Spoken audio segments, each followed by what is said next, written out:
Okay, then we'll start the session. Okay. Paranama, Jubair.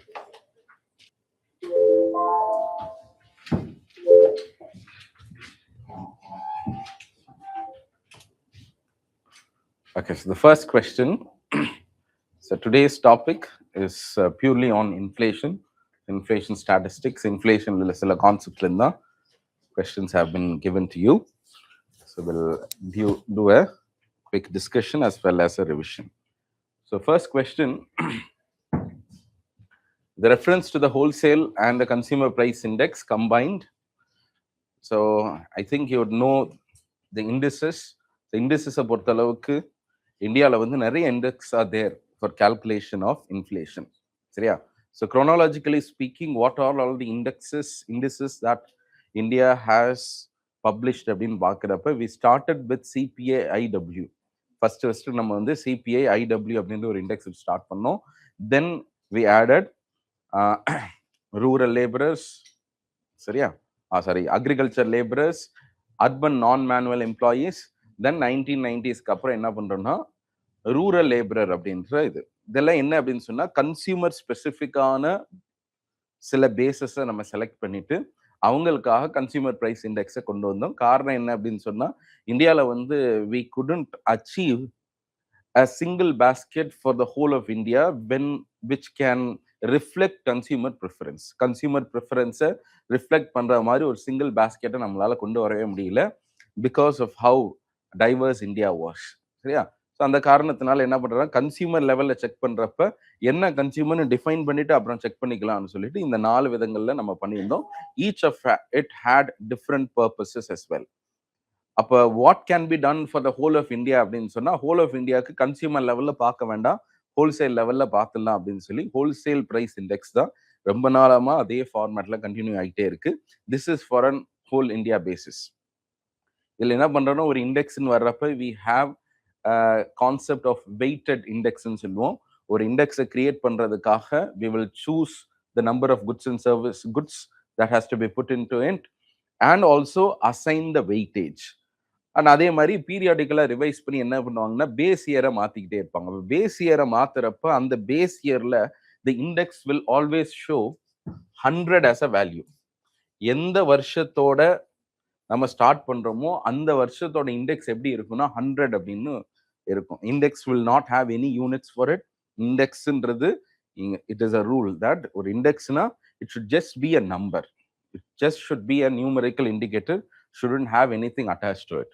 So 100 rupees அப்படின்லாம் கிடையாது. சரியா? WPAன்றது ஒரு நம்பர். that number will be showing as 100. CPA also will be a number, and if in that base year CPA will be showing 100.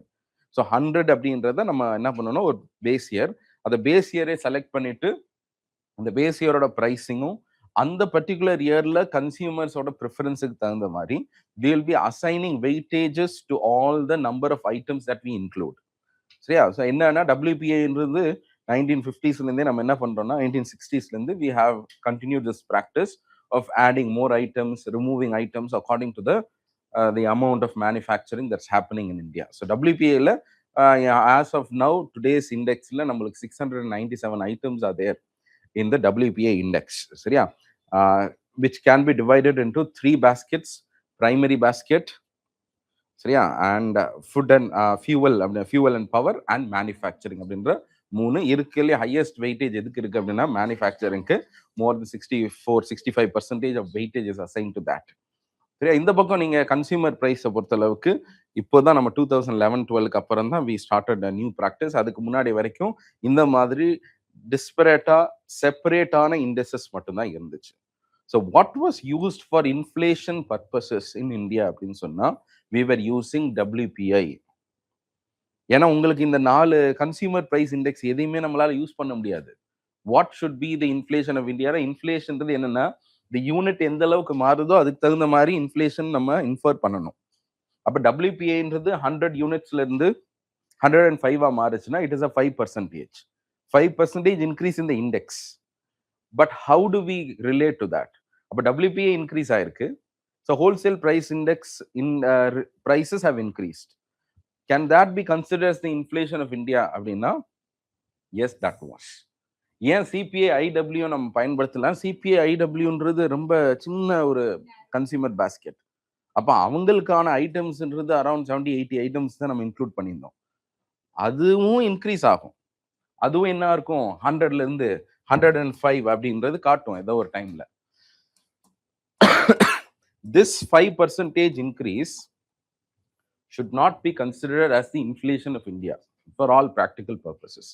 அதனால தான் இந்தியாவை பொறுத்தளவுக்கு ஈவன் ஆஃப்டர் ப்ரோக்ரஸிங் 1990ஸ்க்கு அப்புறம் நம்மளோட எக்கனாமிக் ஸ்ட்ரக்சர் மாறினதுக்கு அப்புறம் கூட we couldn't shift to a CPI based inflation.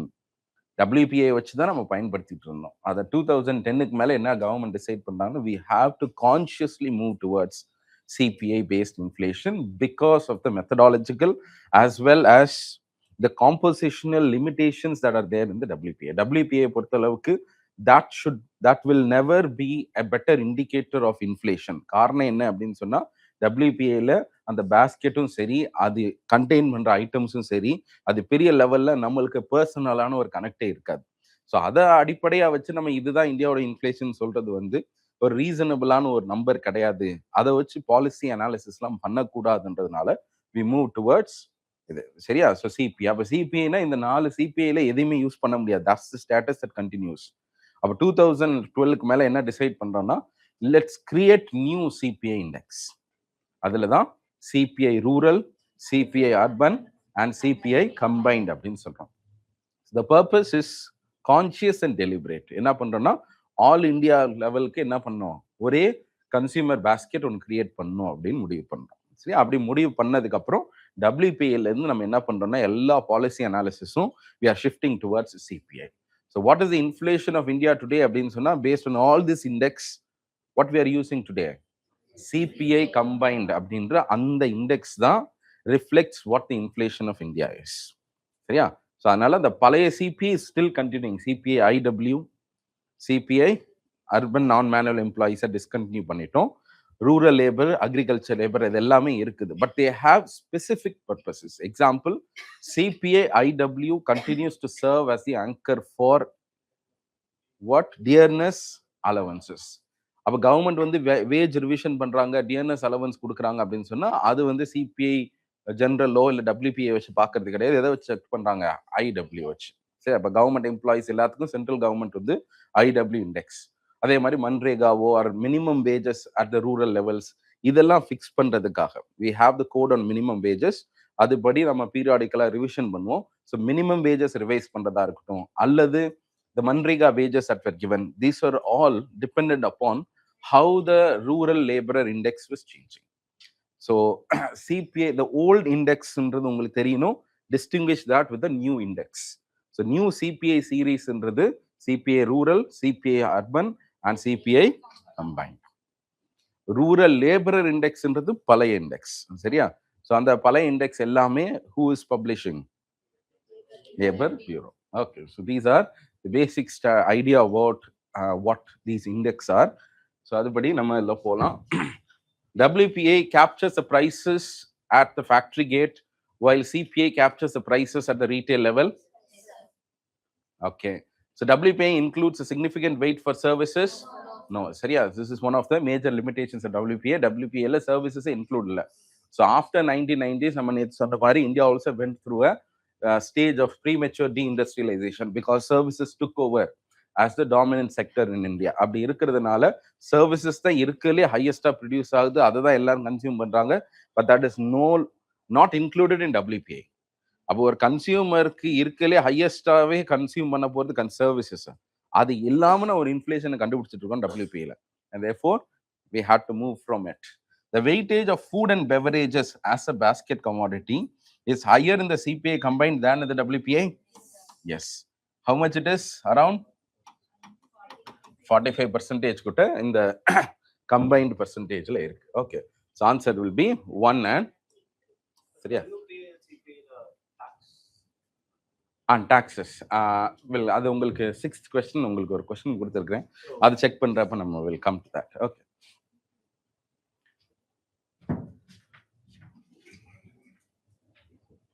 Core inflation, this is a PYQ question. இந்த வருஷம் CAPF ல CDS ல கேட்ட question. Core inflation is The answer CPI headline inflation. So headline inflation என்னன்னா, see what is the key number, ஏதோ ஒரு ஸ்டாட்டிஸ்டிக்ஸ்க்காக பயன்படுத்துறோமோ அதுக்கு பேர் தான் ஹெட்லைன். ஸோ ஜிடிபியும் what is the headline growth நம்ம நேற்று பார்த்தோம். ஹெட்லைன் growth எதை வச்சு செக் பண்றோம்? Real GDP at market price. அதே மாதிரி தான் நிறைய இண்டெக்ஸ் இருந்தா கூட எதை ரொம்ப முக்கியமான ஒரு ஹெட்லைன் ஃபிகரா நம்ம பார்க்குறோம் அப்படின்னு சொன்னா that will be CPI combined. அப்போ சிபிஐ ஹெட்லைன் இன்ஃப்ளேஷன்னா what does it mean? It means CPI combined basket. Okay, so CPI combined minus food and energy, food and fuel, இதுதான் வந்து core inflation is. But there is also one idea. இது எதுக்காக இந்த core inflation கண்டுபிடிக்கிறோம்னா the volatility that is there in the index should be removed. அந்த volatility-யை remove பண்றதுக்காக இந்த ஃபுட்டையும் எனர்ஜியும் ரிமூவ் பண்றோமே, because we kind of feel that ஃபுட்டும் ஃபியூவலும் என்னது ரொம்ப ஃப்ளக்சுவேட்டிங்காக இருக்கும், வாலட்டைலா இருக்கும் அப்படின்னு சொல்லிட்டு. பட் இந்த எனர்ஜி ஐட்டம்ஸ் இந்த basket that we are removing, fuel and power அப்படின்ற ஒரு பேஸ்கெட் தான் சிபிஐல இருக்கு. அந்த ஃபியூவல் அண்ட் பவர்ன்றதை நம்ம ரிமூவ் பண்றோம். But if you go and look into that fuel and power, we do not have petroleum and diesel under it. So what we have been doing so far is we have been removing fuel, we have been removing food, but the most volatile being the petrol and diesel, we have not been removing. And that is why in 2022 the economic survey had even given an idea about removing that item as well. சரியா? அப்படி பண்ணிட்டு அதுக்கு பேரு refined core inflation அப்படின்னு கூட சொல்லியிருக்கிறாங்க. But the government has taken no action so far, partly because of the reason that in the last 4 years we have not seen petrol and diesel becoming very volatile. மற்ற எல்லா ப்ராடக்ட்ஸும் increase ஆகிறத பார்க்க முடியுது. But you can see, I think ப்ராக்டிக்கலாக தான் வாழ்ந்துட்டு இருக்கோம். therefore 3 years-ஆ petrol diesel price பயங்கரமா இங்கிட்டு மாறுதா? இல்லை இல்லை, you cannot see a sudden increase, sudden ட்ராப்லாம் பார்க்க முடியாது. அதே அந்த 100ல மெயின்டைன் பண்ணிக்கிட்டே இருக்கிறாங்க. சரியா? 100 ரூபாய்க்கு பெட்ரோல் போட்டால் அந்த வந்துருமோ, 1 லிட்டர் வந்துருமோ அப்படின்றத நீங்கள் கரெக்டாக 0.98ல வந்து நிற்கும். ஓகே, இதை வந்து இப்போ இல்லை, ரொம்ப நாளாக அப்சர்வ் பண்ணிட்டு தான் இருக்கிறேன். சரியா? ஏன் அப்படின்னு சொன்னா, the volatility in the pricing of this petrol and diesel has been contained due to favorable conditions present in the global scenario, as well as Russia நம்மளுக்கு வந்து சீப்பான oil கொடுக்கறதுனாலையும், and even if we have had any kinds of sudden spike in crude oil prices, that has been offset by the tax policies of the government. Government வந்து exercise duties இதெல்லாம் வச்சு என்ன பண்றாங்கன்னா, ஒருவேளை crude oil price increase ஆச்சுன்னா கூட இதை கம்மி பண்ணிட்டு அதை அப்படியே மெயின்டைன் பண்றாங்க. That is why there has not been so much volatility. அப்போ அட்மினிஸ்ட்ரேட்டிவாவே நம்ம என்ன பண்ணிருக்கோம்னா, we have contained the volatility and therefore there is no need to again bring back a refined core inflation, because that is not going to influence anything at all. சரியா? அந்த காரணத்தினால தான் இன்னும் கொண்டு வரல. ஒருவேளை இந்த லாஸ்ட் நெக்ஸ்ட் இயர்ஸ்ல நம்மளுக்கு இந்த க்ரூட் ஆயில் பிரைசஸ் இதுல இருக்கிற ஸ்டாட்டிஸ்டிக்கலான டிஸ்கிரிபன்சிஸ் எல்லாத்தையும் கரெக்ட் பண்றதுக்கு வாய்ப்புகள். New CBI series, new CBI, new WPI, இது எல்லாமே நம்மளுக்கு கிடைக்க போகுது. Because it's been many years since there's been no changes in the basket, in the weightage. இது எல்லாத்தையுமே ரிவைஸ் பண்றதுக்கான வாய்ப்புகள் இருக்கு. 22-23 எப்படி ஜிடிபி பேஸ் இயரா இருக்கோ அதே மாதிரி சிபிஐ டபிள்யூபி எல்லாத்துக்குமே வர்றதுக்கான வாய்ப்புகள் இருக்கு. We'll take that as a discussion once that is out in the open. Okay. Which one of the following is not a limitation of the CPI as an inflation measure? சரியா? எது வந்து limitation கிடையாது. CBI இன்ஃப்ளேஷனா பயன்படுத்துறதுனால asset prices இதுல நம்ம இன்க்ளூடே பண்ணல சிபிஐல. Is that right? Yes, that's right. சரியா? we do not include so much of assets. பெரும்பாலும் கன்சியூமபிள் ஐட்டம்ஸ் தான் நம்ம இன்க்ளூட் பண்ணியிருக்கோம். அண்ட் தட் இஸ் வை இன்ஃப்ளேஷன்றது நம்மளை எந்த விதத்தில் அஃபெக்ட் பண்ணுதுன்னா, இப்போ கோல்டு இதுக்கான விலையெல்லாம் இன்க்ரீஸ் ஆகிட்டு இருக்கு. And real estate, that is also impacting customers இல்லையா?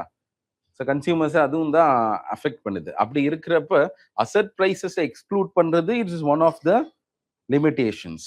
S, it is a limitation. Consumption basket is fixed. Many years still the same weightage is given. ஃபுட்டுக்கு 45% வெயிட்டேஜ்னு 10 வருஷத்துக்கு முன்னாடி டிசைட் பண்ணோம். அது இன்னைக்கும் கேரி ஃபார்வர்ட் ஆயிட்டு இருக்கு. டெலிகம்யூனிகேஷன்ஸ்க்கு ஒரு வெயிட்டேஜ் கொடுத்தோம். That is still been carrying despite having a massive structural reform and the ways in which we are consuming telecommunication. ஆனாலுமே அதுல மாற்றம் இல்லை. That is also a limitation. Regional heterogeneity. What we are doing? We have made it deliberately uniform for India. இந்தியாவில் ஒரு எல்லா கன்சியூமர்ஸ்க்கும் இதுதான் சொல்லி ரிஃப்ளெக்டிவா பண்ணிட்டோம். But do you think that this is going to reflect an average consumer of the North East India? North East இந்தியாவில் இருக்க ஒருத்தருக்கு வீட்டு, ரைஸ், சிரியல்ஸ், பல்சஸ் இதெல்லாம் நீங்க கொண்டு வந்து ஒரு ஃபுட் பாஸ்கெட் பண்ணியிருக்கிறீங்களே, do you think they are going to be having closeness with it? இல்லையே. அப்ப ஹெட்ரோஜினிட்டி இருக்கதான் செய்யுது. ஹெட்ரோஜினிட்டி இருந்தாலுமே என்ன பண்றோம்னா we have just taken it forward.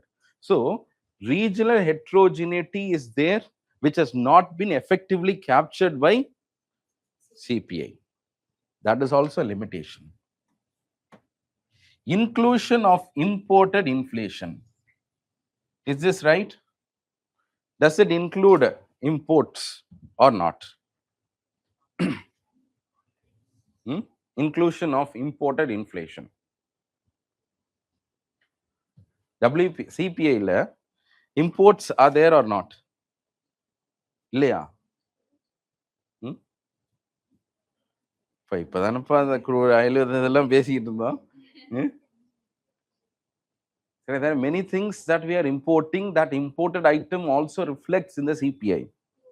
சரியா? அதனால இப்ப வெளிநாடுகள்ல இருந்து ஏதாவது ஒரு ஆஃப்செட், ஒரு டர்புலன்ஸ் இருக்கு, that is affecting India's economy na kuda, that is reflected better in CPI. And therefore, the inclusion of imported inflation is considered to be one of the advantages of CPI. அதாவது வெளியிலிருந்து வரக்கூடிய inflation என்ன பண்ணுது? அது reflect பண்ணுது. அது சரியா? This is the case for both WPA and CPI. This is one of the disadvantages of the most comprehensive price indicators, that is GDP deflator. GDP deflator doesn't include imported inflation. ஆனா இந்த CPIயோ WPO என்ன ஆகுது? அதை காட்டுது. Therefore, what will not be a limitation as a measure அப்படின்னா இது. This is, all these are limitations except for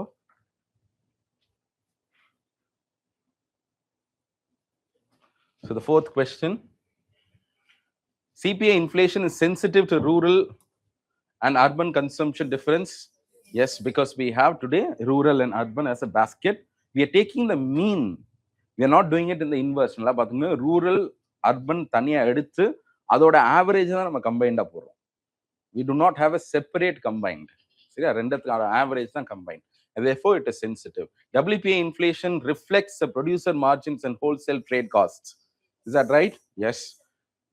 GDP deflator adjusts automatically to the changes in the output composition. Yes.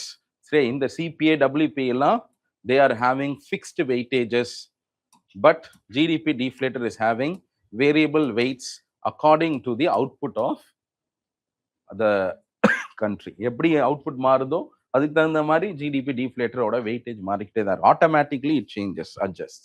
So answer will be 1, 2 and 3. All these three statements are correct.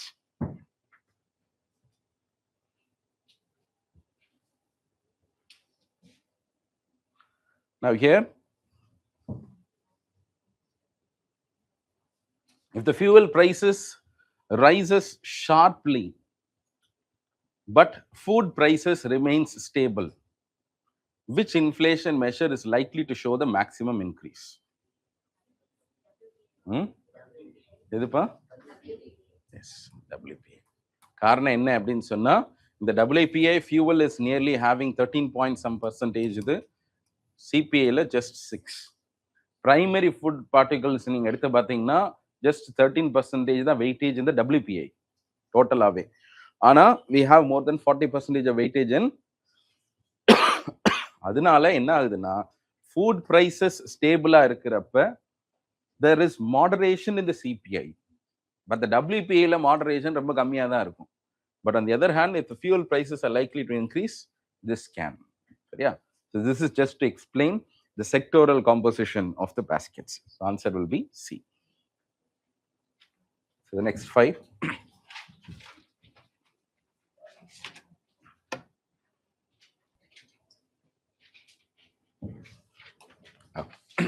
The sixth question about the producer price index. So this is again one reform that India is going to undertake, and that has been also accepted under the terms of reference given to the committee which is going to revise the WPA. I think Ramesh Chand committee committee தான் the WPA revise பண்ணிட்டு இருக்காங்க.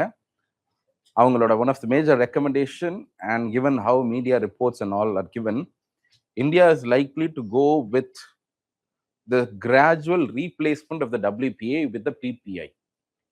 சரியா, producer price இண்டெக்ஸ்ன்றதை வச்சு replace பண்ண போகிறோம். ஏன் அப்படின்னு சொன்னால், in countries, develop countries like that of the USA, they are consistently using PPI. எதுக்கு PPIக்கும் WPIக்கும் வித்தியாசம் என்ன அப்படின்னு சொன்னால், இந்த ஹோல்சேல் மார்க்கெட்ஸ், இந்த wholesale price index, we are capturing the prices at the market levels, at the mandi levels, அப்படி மாதிரி போயிடுது. We are not actually capturing what is the amount which is likely to turn to the producer of that firm. அப்போ producer of the ஃபர்ம்னு வர்றப்ப இன்னுமே இருக்கக்கூடிய இந்த in between டிரான்சாக்ஷன்ஸில் இருக்கக்கூடிய cost எல்லாத்தையும் நம்ம ரிமூவ் பண்ணிட்டு, ஏதாவது டிஸ்டார்ஷனரி சிக்னல்ஸ் இருந்துச்சுன்னா அதை ரிமூவ் பண்ணலாம். எக்ஸாம்பிள், இந்த டிரான்ஸ்போர்ட்டேஷன் காஸ்ட்டோ அல்லது ஏதாவது சம் எம்பெடட் டாக்ஸஸ் உள்ள இருந்துச்சுன்னா, அஃப்கோர்ஸ் டாக்ஸஸ்ன்றது ரீட்டைல், ஹோல்சேல்லேருந்து ரீட்டைல் போகிறப்ப இன்னும் கொஞ்சம் additional taxes are going to be added. But when ப்ரொடக்ஷன்ல இருந்து வெளியே ஹோல்சேல் மார்க்கெட் வந்தாலுமே அங்கே டிரான்ஸ்போர்ட்டேஷன் காஸ்ட்டோ அல்லது some taxes are going to be involved there. சரியா? ஸோ அப்படி இருக்கிறப்ப அதை எல்லாத்தையும் ரிமூவ் பண்ணிட்டு பியூரா ஒரு ப்ரொடக்ஷன் லெவல்ல இருந்து மட்டும் நம்ம பார்ப்போம் அப்படின்னு சொல்ற அந்த ஐடியாவுக்கு பேர் தான் producers price index. One advantage of this over the WPA is that there is a chance of including even services under it. சரியா? அதாவது பல்க் டிரான்சாக்ஷன்ஸ் நம்ம இதில் பார்க்க போறோம். ஆனா இந்த PPA என்ன பண்ண முடியும் நம்மளால? We can add services under it, which is not possible in the wholesale price index. சரியா? ஸோ அதை வந்து என்ன சொல்லியிருந்தாங்கன்னா, ஒரு ஒன் ஆஃப் தி ஆர்டிகல்ஸ் படிக்கிறப்ப, most likely the WPA will not be discontinued with immediate effect. அதை கொண்டு வருவோம், அதோடு சேர்த்து PPAயும் கொண்டு வரலாம். But all of this is just speculation and media news. அது வந்ததுக்கப்புறம் நம்ம பார்த்துக்கலாம். வந்தால் என்ன பண்ணுவாங்கன்னா, ஒரு 3-4 இயர்ஸ்க்கு அப்புறம் PPAன்றது அதுக்கு அந்த டைம் அட்ஜஸ்ட்மெண்ட்ஸ், அது உண்மையிலேயே பாலிசிக்கு சிக்னிஃபிகன்ஸ் இருக்கா என்ன நம்ம பார்த்துட்டு later we can adjust. So the answer for this will be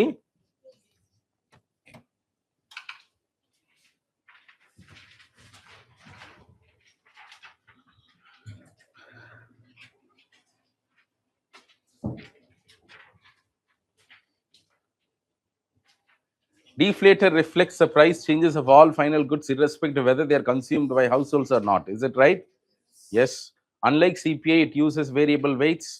It is preferred by the RBI for operational and monetary policy decisions.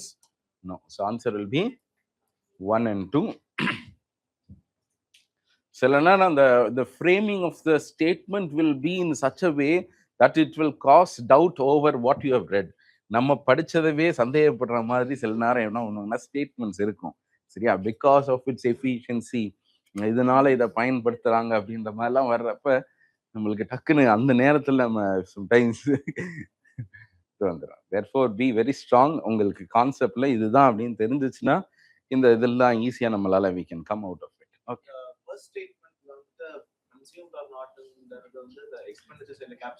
இல்ல அப்படின்னு இல்ல, இட் இஸ் அபவுட் கன்சியூமர்ஸ் அப்படின்றத வச்சுதான் அந்த meaning. That's what I am trying to convey.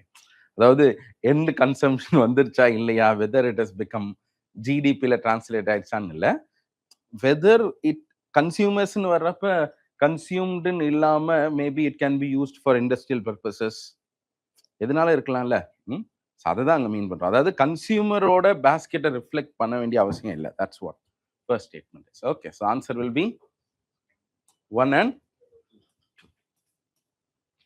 During a surge in the global crude oil prices, consumer price index is likely to rise faster than GDP deflator. Is that right? First statement is right because நம்ம GDP deflator னு வர்றப்ப we do not include imported goods at all. சரியா? Fine. The GDP deflator measures prices of all imported goods. அப்ப இது ரெண்டும் correct. Plus also explains. I will come to the third statement. Crude oil price shocks are excluded from CPI calculation to avoid volatility. Can we say so? சரியா? நம்ம அப்படிலாம் சொல்ல முடியாது. அத core inflation மாரி ஒண்ணு கொண்டு வந்தா தான் we can do it. Crude oil price shocks will of course affect CPI in some way or the other. Maybe government என்ன பண்றாங்கன்னா, சில எஃபர்ட்ஸ் மூலமா அதை அஃபெக்ட் பண்ணாம பார்த்துக்கிறாங்க. Okay, offsets it. So answer will be 1 and 2 are correct, but the third statement is incorrect. So இப்போ correct தான் உங்களோட லைன் ஆஃப். எப்படி சொல்றீங்க? சிபிஎல் எப்படி நல்ல இல்ல, அது வந்து அட்மினிஸ்ட்ரேட்டிவாக தான் நம்ம சொல்றோம். இப்போ பாருங்க, இப்போ க்ரூட் ஆயில், இப்போ நீங்க எல்பிஜி பிரைசஸ் இருக்கு. இப்போ எல்பிஜின்றது நம்ம எதுல இருந்து எடுக்கிறோம்? சரியா? க்ரூட் ஆயில ப்ராசஸ் பண்ணி தான் எல்பிஜி எடுக்கிறோம். எல்பிஜியில் வாலட்டாலிட்டி இருக்கானா? இருக்க தான் செய்யுது. சரியா? Not to the extent of petrol and diesel. Petrol and diesel மாதிரி இல்லை. இப்போ ரீசெண்டாக தான் கொஞ்சம், அதாவது வெளிநாடுகளில் இருக்கக்கூடிய எக்கனாமிக் கண்டிஷன்ஸை அது ரிஃப்ளெக்ட் பண்ணுது. பட் த கவர்மெண்ட் வந்து என்ன பண்றது இல்லைன்னா, எல்பிஜியோட பிரைசிங்ல பெருசாக இன்டர்ஃபியர் பண்றது இல்லை. Because it is been completely deregulated. அப்போ நீங்க அரௌண்ட் 850 இருக்கும், திடீர்னு ஒரு டைம்ல 1100 வந்து நிற்கும். அப்போ அந்த மாதிரி ப்ரைஸஸ்லாம் ரிஃப்ளெக்ட் ஆக தானே செய்யுது. சரி, அஃப்கோர்ஸ் யூ ஆர் ரைட், இன்டைரக்டா வரும். ஆனா பொதுவா நம்ம we are just taking crude oil pricing alone, whether GDP டீஃப்ளேட்டர்ல இந்த பர்டிகுலர் பிரைஸை நம்ம டைரக்டா கொண்டு வர்றது இல்லையேன்னு தான் நம்ம எடுக்கிறோம். But we do know that we as a nation, வெளியிலேருந்து இம்போர்ட் ஆகிற பிரைஸ், imported inflation is one of the important dynamics which we cannot stand immune to. அதுலேருந்து நம்ம விடுபடலாம் முடியாது. therefore that reflects in the GDP. அது வந்து சும்மா ஒரு கான்செப்சுவலா செக் பண்றது தான். எக்கானமியை பொறுத்த அளவுக்கு if you keep thinking secondary tertiary லிங்கேஜஸை வச்சு நீங்க யோசிக்க ஆரம்பிச்சீங்கன்னா you will never end with an answer. சரி, இந்த நாளையும் தாண்டி வேற ஏதாவது ஆப்ஷன் கொடுங்க சார்ன்ற மாதிரி தான் இருக்கும். சரியா? மேக்சிமம் என்ன பண்ணணும்னா, அந்த லைனை படிச்ச உடனே இம்மீடியட்டா உங்க மைண்ட்ல என்ன ஸ்ட்ரைக் ஆகுதோ அது வழியே போங்க. சரியா? ரொம்பவும் போட்டு இது பண்ண வேண்டாம். இல்ல, அதாவது உங்க ஓவர் திங்கிங்க தான் ஸ்கிப் பண்ணுவே தவிர கொஸ்டினே ஸ்கிப் பண்ணக்கூடாது.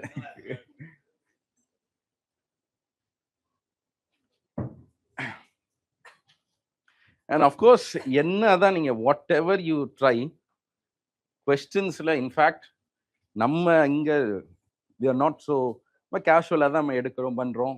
ரொம்ப ஒவ்வொரு கொஸ்டினுக்கு ரிவ்யூ மெக்கானிசம்லாம் இல்லை. பட் யூபிஎஸ்சியில் 100 கொஸ்டின்ஸ் தான் 1 இயருக்கு எடுக்கணும். அதான் உங்களுக்கு வேலையே இல்லையா? அதை எடுத்து அதுலயே நீங்க அவ்வளோ ஆம்பிகுவிட்டிஸ் இருக்கும், அதில் இன்டர்பிரிட்டேஷன் எரர்ஸ் இருக்கும். நீங்க போய் உள்ள உட்காரப்ப வேற மாதிரி இருக்கும். உங்களுக்கு வெளியே வந்ததுக்கு அப்புறம் இதுக்கான டைமென்ஷன் வேறன்னு சொல்லுவாங்க. We cannot escape these kinds of things. ஆனா முடிஞ்ச அளவுக்கு உங்க மைண்டை ஃப்ரீயா வச்சுட்டு, அந்த ஒரு லைன் இருக்கு கேப்சர் பண்றதும், நாமளே போய் டிராப்ல விழுகிறதுக்கும், அது எப்படின்னு எனக்கு சொல்ல தெரியல. You have to practise. அது மேபி அந்த சில நேரம் அந்த ஒரு கட்ல ஒரு கான்ஃபிடன்ஸ் இருக்கும், அதை வச்சு அடிக்கணும். நம்ம ரொம்ப பார்த்து ஓவர் காஷியஸா வென் யூ டேக் கொஸ்டின்ஸ், கண்டிப்பா அது வந்து கவுண்டர் ப்ரொடக்டிவா தான் இருக்கும். ரொம்ப பயந்து ஒரு விஷயத்தை எடுத்து பாருங்க, கண்டிப்பா உங்களுக்கு மார்க் கம்மியா வரும். அடிச்சு பாருங்க, கான்ஃபிடன்ஸா பரவாயில்ல, அப்பவும் மார்க் கம்மியா தான்.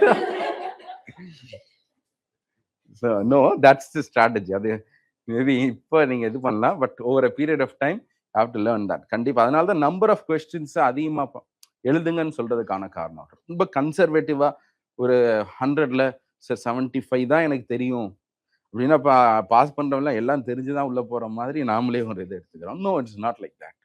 சரி, அவங்களுக்கும் உங்களுக்கு உள்ள இது என்னன்னா, they dare to sometimes attempt questions even if they don't know. அதெல்லாம் நம்ம பண்ணணும். ஓகே, இப்படிதான் இருக்கும், இப்படிதான் சிம்பிளா தான் கேட்டிருப்பாங்க அப்படின்ற மாதிரி ஒரு நோஷன்ல நம்ம எடுக்கணும். Okay,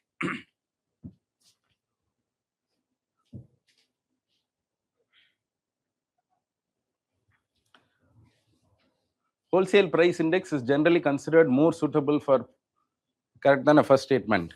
Yes. So pressures of the production supply chain, prices captured are largely exclusive. இப்போ நம்ம சொன்ன மாதிரி will there be indirect taxes includedனா இருக்கலாம். பட் இந்த ஸ்டேட்மெண்ட் அப்படியே பார்க்கணும். சரியா?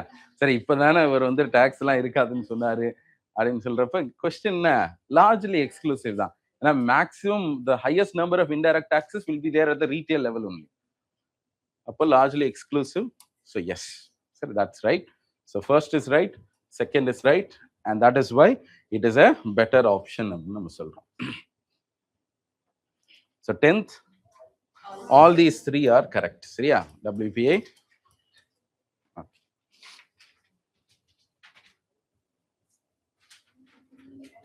So next வந்து இந்த full page முடிச்சிருங்க 16 வரைக்குமே. ஓகே. எதுப்பா? ட்ரேட் மார்ஜின்ஸ்ன்றது என்ன? At the retail levels. என்னன்னா இப்போ ஹோல்சேல்ல இருந்தா நீங்க எடுத்து பாத்தீங்கன்னா there will be many different layers. அப்போ ஒரு ஹோல்சேல்ல இருந்து மறுபடியும் ஒரு பெரிய ஒரு கலெக்டிவான ரீட்டைலுக்கு போகும். அங்கிருந்து மறுபடியும் ரீட்டைல் இப்படியே போய்கிட்டே இருக்கும். அப்போ அந்த மார்ஜின்ஸ்ன்றது அதில் தானே ஆட் ஆகுது. ஆமா, all of this we can remove when we are doing at the wholesale level. சரியா? ட்ரேட் மார்ஜின்ஸ் எங்க வருது? இன்னும் ஃபர்தரா ஒருத்தன் வந்து ட்ரேட் பண்ணிக்கிட்டே இருக்க தானே வருது. ஸோ த ட்ரேடிங்ன்றது ஹோல்சேல்ல இருந்து கீழே தான் அதிகமா இருக்கும். தெர்ஃபோர் அதையும் நம்ம ரிமூவ் பண்றோம்.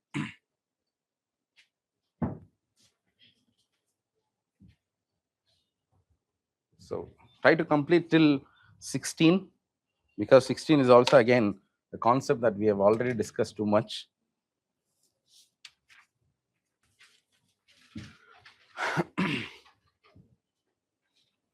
So question number 11. How many of the following uses 2011-12 as the base year? சரியா? Maybe at the time of the exam things would have changed. சரியா? இப்போதைக்கு wholesale price index, IIP, yes. Consumer price index, very good. சரியா? So consumer price level இன்றது it is not the financial year 2011-12 but the calendar year of 2012. GDP, yes, 2011-12. So answer will be 3. Again, 12th question. Which one of the following items is not included under the primary articles? எது இதுல வரல?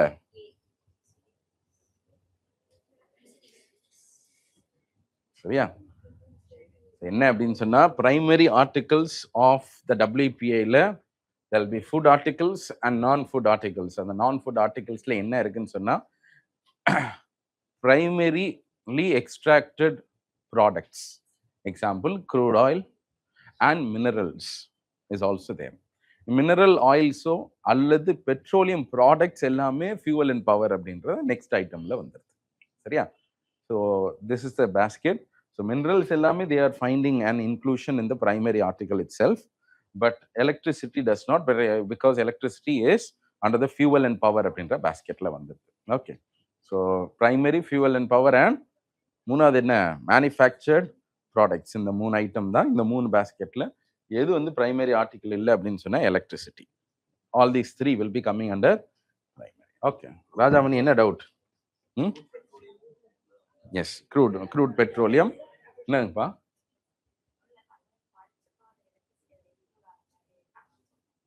நீங்க படிச்சீங்களா அப்படி? Electricity. Okay. Primary ஆர்டிகிள்ல அது வராது. சரிங்களா? Primary ஆர்டிகிள்ல electricity doesn't come.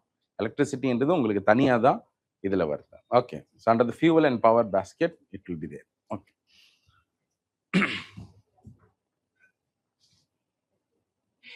Residex. This is an index that is being used to track the prices of properties and housings in India. It is being compiled and published by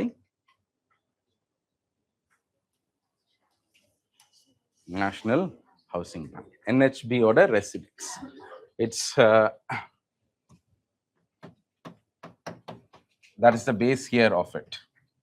So என்ன பண்ணாங்கன்னா you can find how each cities-ல, especially tier 1 tier 2 cities-ல என்ன போயிட்டு இருக்கு அப்படின்னு சொல்லி அந்த prices-ஓட இண்டெக்ஸை உங்களுக்கு calculate பண்ணுவாங்க. Okay. That is being done by NHB. Okay. So earlier NHB used to be a subsidiary of the RBI, but now it is no longer a subsidiary of the RBI. அதனால முன்னாடியெல்லாம் 2020க்கு முன்னாடி வரைக்கும் it was considered as RBI's index. RBIக்கு கீழே தான் NHB இருக்கு. But இன்னைக்கு NHB தனியா போயிடுச்சு. Therefore the answer will be National Housing Bank.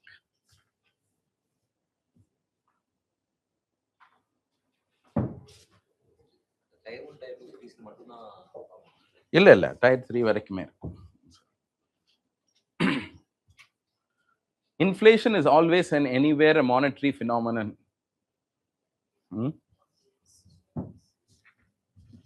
சரியா? You would be expecting John Maynard Keynes, but answer is Milton Friedman. சரி, இந்த மாதிரி கொஸ்டின்ஸ் டிஎன்பிசியில் வரும், யூபிஎஸ்சியில் வராது.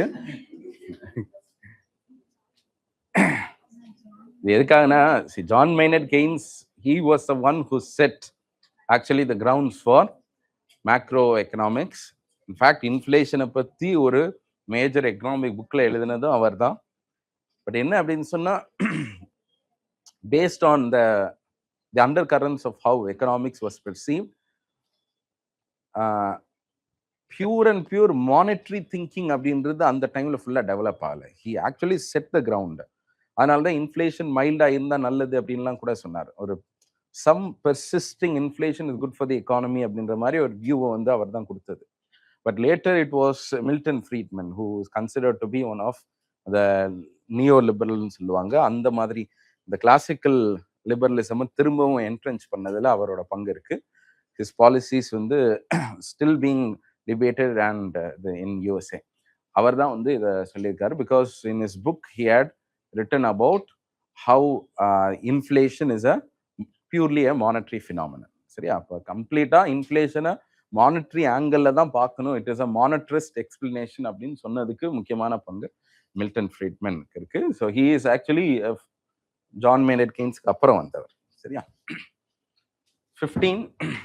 ஸோ இது வந்து நம்மளும் தான் இது பண்றோம். பட் பாருங்க, inflation is always and everywhere a monetary phenomenon அப்படின்னு சொன்னது doesn't this explains what type of inflation.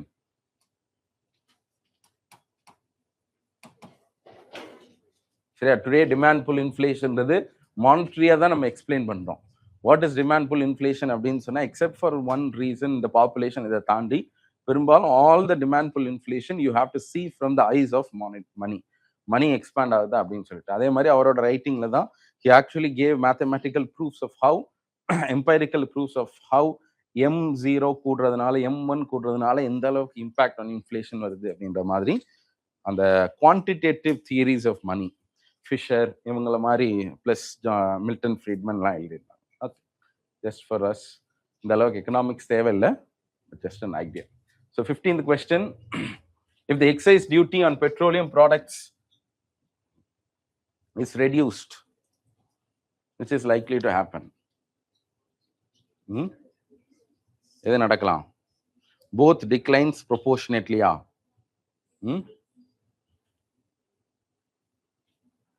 Rajakannan, என்ன நடக்கும்?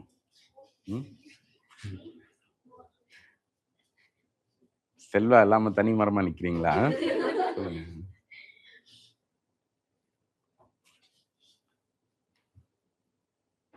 என்ன ஆன்சர் இருக்கு? நான் எங்க சார் போட்டேன் அப்படின்றீங்களா? சார் இது என்ன அப்படின்னு சொன்னா, you can go with an argument, but இது எதுக்காக, the concept it is to give to you the context that taxes that the government imposes is more sensitive in the CPI, not in the WPI, because WPI ல என்ன track பண்றோம்? maximum wholesale markets, and therefore taxes, not all taxes are excluded, but வந்து பெரும்பாலும் the design of WPI is that it is not actually inclusive of the taxes. இப்போ வந்து WPI ஓட பாஸ்கெட்ல crude ஆயிலோ ஹோல்சேல்ல பெட்ரோலியம்ன்றது அந்த மாதிரி தானே, ப்ரொடக்ஷன் லெவல்லையும் க்ரூட் ஆயில் லெவல்ஸ் தான் இருக்கும். அங்க விட whenever there is an excise duty that is being cut, that will reflect in the retail prices of petroleum and diesel. அப்ப ரீட்டைல் பிரைசஸ்ன்னு வர்றப்ப கன்சியூமர்ஸுக்கு தானே அது வருது. And that is why perhaps one of the reasons cited in the economic survey as to why WPI and CPI sometimes shows divergence. ஏன் WPI ஒரு மாதிரியும் CPI ஒரு மாதிரி டிராவல் பண்ணுது அப்படின்னா, அதுக்கு காரணம் என்னன்னா, because of the taxes effect அப்படின்னு கூட ஒரு 2-3 இயர்ஸ்க்கு முன்னாடி பேசியிருந்தாங்க. அதுல என்ன சொல்லியிருந்தாங்கன்னா, நம்ம கவர்மெண்ட் வந்து எக்ஸைஸ் டியூட்டிஸ் எல்லாம் ரேஷனலைஸ் பண்ணி கட் பண்றாங்க. அப்படி கட் பண்றப்ப பெட்ரோல் அண்ட் டீசலோட பிரைஸ் என்ன ஆகுது? கம்மி ஆகுது. And therefore, even if the international marketல crude oilோட price increase ஆனா கூட customers don't feel the pinch, because excise duties என்ன பண்றோம்? நம்ம கட் பண்ணி அவங்களுக்கு குறைச்சிருக்கிறோம். But this is not reflected in the WPA because WPA ல இந்த crude oil, crude petroleum தான் அதிகமான பேஸ்கெட்டா இருக்காங்க. அப்ப அங்க வந்து எக்ஸைஸ் டியூட்டிஸ் கட் பண்றதோ இல்ல டாக்ஸஸ் அட்மினிஸ்ட்ரேஷன் பண்றதோ is not reflective. And therefore taxes ஓட effect is resembled or sensitive in the CPI, not in the WPI. சரியா? இந்த கான்டெக்ஸ்ட வச்சு லெட்ஸ் கம் டு திஸ். சரியா? ஆன்சர் என்ன? CPI inflation may decline while WPI inflation சரியா? Possibility தான். சரி, பாசிபிலிட்டி, அது இமீடியட் எஃபெக்ட் தான் நம்ம கேட்குறோம். அதனால there is a high possibility of this. So again 16th question கிட்டத்தட்ட ஒரு ரெப்படிஷன் மாதிரி தான் இருக்கு. ஆன்சர் என்ன? both are correct. Okay.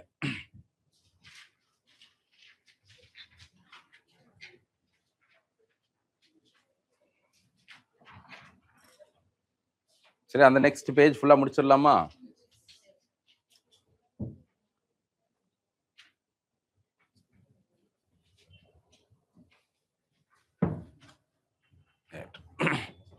So some terms have to be matched with the cost. Demand pull inflation. Yeah, one is B. Cost push inflation. See, there are two reasons that can be appropriate for it. Cost push ன்றது ஏவும் சொல்லலாம், டியும் சொல்லலாம். சரியா? டியும் சொல்லலாம். Okay, so both can go. Now we'll come to C. 3 வந்து சரியா, sectoral supply ரிஜிடிட்டிஸ். ஏதாவது ஒரு சில செக்டர்ஸால சரியான சப்ளை கொடுக்க முடியலன்னா there will be a structural inflation in that. That's fine. built in inflation அப்படின்னு வருது. அப்போ built in inflationன்றது ஒன்று இதுவா அப்படின்னு நம்ம செக் பண்ணணும். அண்ட் therefore both கம்பேர் பண்றப்ப built in inflation எதுக்காக அப்படின்னு சொன்னா, இந்த வேஜ் பிரைஸ் ஸ்பைரல்ன்றது when there are laborers who have been absorbed by a company and their expectation about inflation keeps increasing, then they will keep demanding more because they feel that there is a perceived lack in purchasing power. அப்போ அவங்க நிறைய demand பண்ண என்ன ஆகும்னு சொன்னா, the producers will actually keep increasing the prices. அதுல என்ன ஆகும்னா வேஜ் பிரைஸ் ஸ்பைரலா மாறும். That was also one of the reasons for cost push inflation. Cost புஷ்ன்றது எந்த இன்புட்னாலும் இன்க்ரீஸ் ஆகலாம். அதுல முக்கியமான இன்புட்ன்றது லேபர் பிரைசிங் தானே. ஸோ அந்த லேபர் பிரைசிங்கிறத மட்டும் செக் பண்றது இந்த built in inflation. So built in இன்ஃப்ளேஷன்றது it is more appropriate with A. So answer will be Eva. A. Okay. See, கோபப்படாங்க.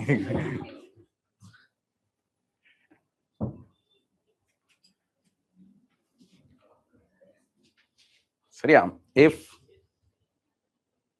the nominal interest rate remains constant and the inflation increases, what happens to the real interest rate? Yes, decreases. So the real interest rate ன்றது என்ன அப்படின்னு சொன்னா is equal to the nominal interest rate minus the inflation rate. So this is the Fisher's theory or Fisher's equation on interest rate impact due to inflation. So அதுபடி decrease ஆகுது. Okay. So அதே மாதிரி இந்த particular nominal rate எல்லாம் சொன்னது யாரு அப்படின்னு சொன்னா ஃபிஷர் அப்படின்ற ஒருத்தர் தான். ஸோ அதையும் ஞாபகம் வச்சுக்கோங்க. Okay. So Fisher's theory only real interest rate is equal to the nominal interest rate minus the inflation rates.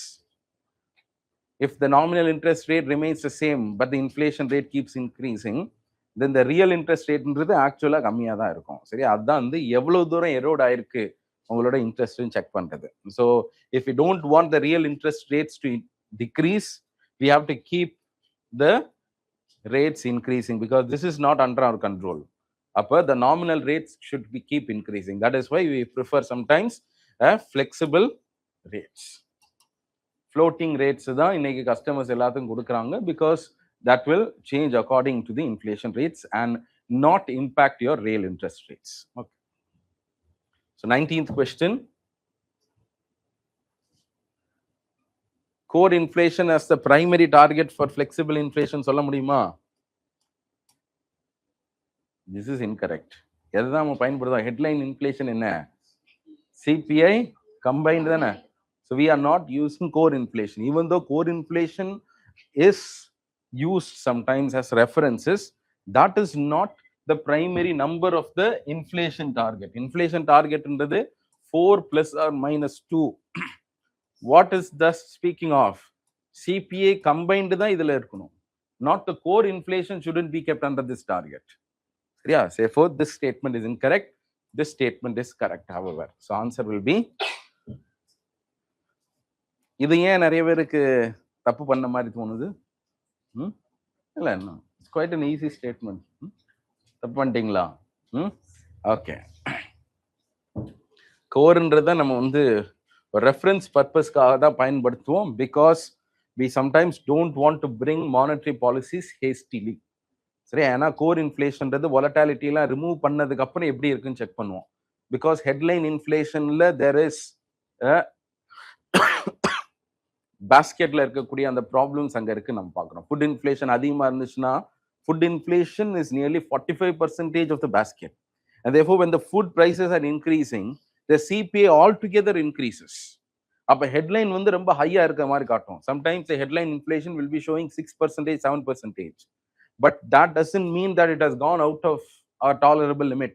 உடனே நம்ம வந்து அதை கண்ட்ரோல் பண்ணணும்னு சொல்லி டைட்டான மானிட்டரி பாலிசிஸை கொண்டு வரக்கூடாதுன்றதுக்காக whenever the policy makers என்ன பண்ணுவாங்கன்னா, apart from the CPA combined that they are looking at, that is the main target, but they'll also be keeping a tab of the core inflation. அப்படி பார்ப்பாங்க, okay core inflation கம்மியா தான் இருக்கு, ஆனா headline inflation மட்டும் தான் அதிகமா இருக்கு, mainly because of food prices will always come down. And therefore let's wait for another 1 month. அந்த 1 monthலயும் மறுபடியும் இது அதிகமா இருந்துச்சுன்னா let's act அப்படின்னு முடிவு பண்ணுவாங்க. சரியா? ஸோ பாலிசிஸ் கரெக்டான டைரக்ஷன்ல போகணும், ரொம்ப ப்ரீஎம்டிவா இருந்துடக்கூடாதுன்றதுக்காக we do that. Okay. So statement, question number 20 தானே? Okay. Again, this also should be a little easier for you. Bottleneck, reflation, A. சரியா? So answer will be B. Okay, good.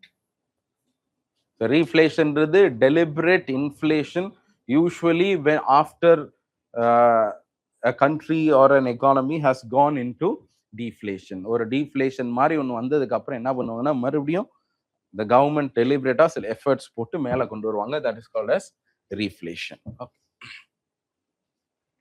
So 21st, yesterday also we spoke about what base effect is.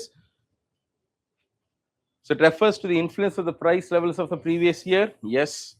If the price index in the base year is unusually high, last year or index வந்து ஹையா இருந்தா இந்த வருஷம் லோவரா இருக்கும் inflation. Is that right? Yes. சரியா? ஏன்?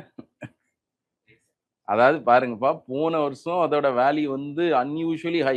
யூஸ்வலா எப்படி இருக்குன்னா 100, 105 அப்படின்னு இருந்துட்டு இருக்கிறது 150 மாறிடுச்சு லாஸ்ட் இயர். அப்ப இந்த வருஷம் எவ்வளவுன்னு செக் பண்றோம்.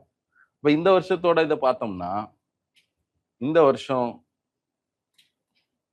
160 அப்படின்னு இன்க்ரீஸ் ஆயிருக்கு. அதுக்கு முன்னாடிலாம் 100, 105 அப்படின்னு 5 பாயிண்ட்ஸ் தான் இன்க்ரீஸ் ஆயிருக்கு. இந்த வருஷம் என்ன இருக்கு? 10 பாயிண்ட்ஸ் இன்க்ரீஸ் ஆயிருக்கு. But if you look at how much percentage increase has happened, 150 compare பண்றப்ப கம்மி தானே அது. சரியா? ஸோ அதனால இட் இஸ் நாட் ஜஸ்ட் 10% கூட வராது, அதை விட ரொம்ப கம்மியா இருக்கும். அதனால unusually ஹையா இருக்கிறப்ப இன்ஃப்ளேஷன் மே appear low. சரி, that's also right. It is essentially a statistical phenomenon and does not capture a consumer's point of view. கரெக்டா இல்லையா? பேஸ் எஃபெக்ட்ன்றது ஏன் நம்ம சொல்றோம், அது ஸ்டாட்டிஸ்டிக்ஸ்ல மட்டும்தான். இது 100 ஆனா அதுல அந்த நம்பரை நம்ம அப்படியே எடுத்துக்க கூடாதுன்னு நம்ம சொல்றோம். Because you and I, we are not going to be impact by base effect. சரியா?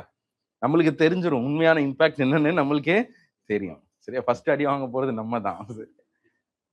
Therefore, this is also correct statement. Answer will be all. 10 போயிடலாமா? அப்பதான் சார் சீக்கிரமா முடிச்சுட்டு வீட்டுக்கு போலாம் அப்படிங்களா? Okay.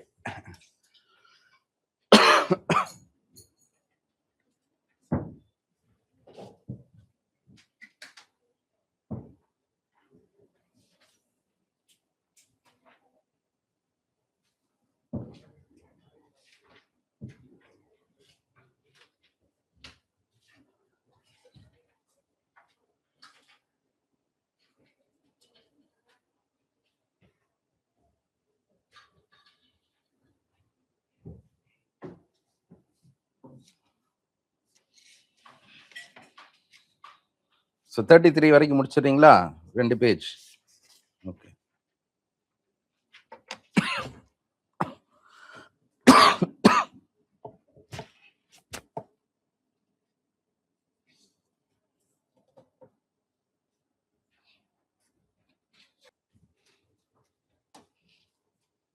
Okay. So 22nd question. Inflation that is calculated on a year-on-year basis compares how? Inflation of this month maximum inflation றது CPI based inflation WP எல்லாமே month basisல தான செக் பண்றோம். அப்ப ஜனவரி 2026 ஓட இன்ஃப்ளேஷன் அப்படின்றது நியூஸ் பேப்பர்ல வருது. அதை எதை வச்சு செக் பண்ணி சொல்லியிருக்காங்க? கரண்ட் மந்த் வித் ஆமா, இயர் ஆன் இயர் பேசிஸ்னா என்னன்னா இந்த வருஷத்துல இருந்து போன வருஷத்தோட இன்ஃப்ளேஷன் யூஷுவல்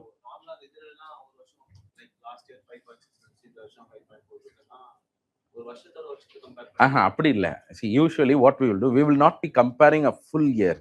அப்படி கம்பேர் பண்ணோம்னா எப்படி இருக்கும்னா, that is why annual rates அப்படின்றது it's an average of all the 12 months. இப்போ ஆனுவலா நம்ம சொல்றோம்ல, இப்போ ஜிடிபி மாதிரி என்ன சொல்ல முடியாதுன்னா இந்த வருஷத்தையும் போன வருஷத்தோட growth போன ஃபுல் இயரோடது அப்படின்னு நம்ம சொல்ல மாட்டோம். எப்படி செக் பண்றோம்னா போன ஜனவரி போன வருஷத்தோட ஜனவரி அப்படிதான் நம்ம செக் பண்ணி மந்த்லி இன்ஃப்ளேஷன்ஸ்லாம் நம்ம பார்க்கணும். அப்ப இயர்லி இன்ஃப்ளேஷன்றது எப்படி செக் பண்றாங்க அப்படின்னு சொன்னா, இயர்லி இன்ஃப்ளேஷன் ஹோல் இயர்ல 5% இருந்திருக்கு இன்ஃப்ளேஷன்னா, it's just the average of all the rates that we have seen. சரியா? நம்மளுக்கு அப்படின்னு. ஆமா, ஓகே. அதனால வந்து நம்ம அந்த போன வருஷம்ன்றது அது ஜிடிபியோட வேணா பண்ணலாம்.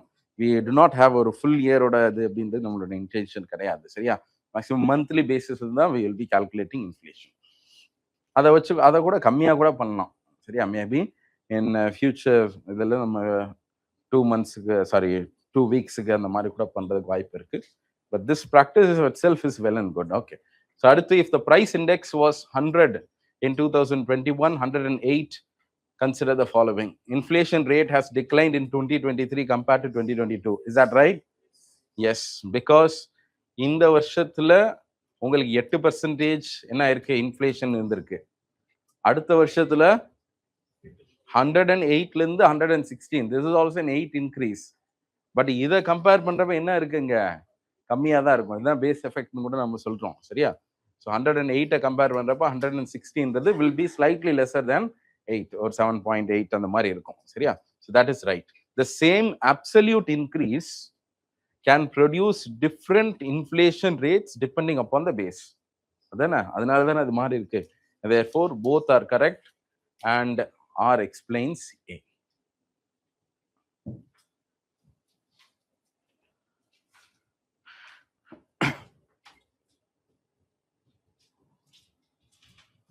Demand pull inflation arises due to the excess aggregate demand over the supply. Seri. It is more likely when the economy is operating close to the full employment. Then எப்ப நடக்கும்? அதாவது டிமாண்ட் புல் இன்ஃப்ளேஷன் வந்து இது நடக்காதுன்றீங்க, அப்படிதானே? So for all those who said no, always put a negative statement to it. Yes yes yes, go ahead.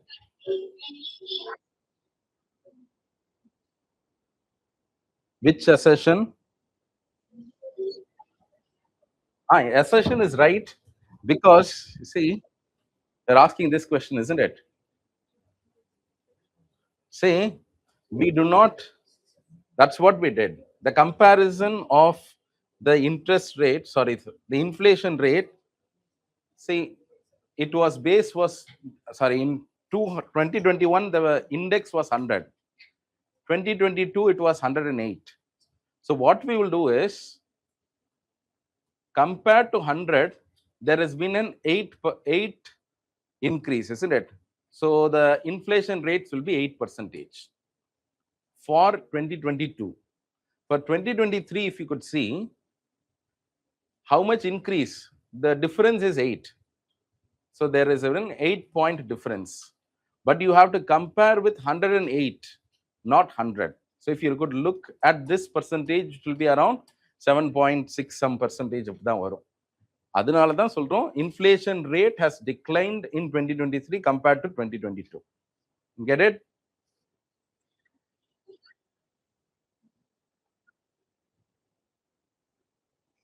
Yes.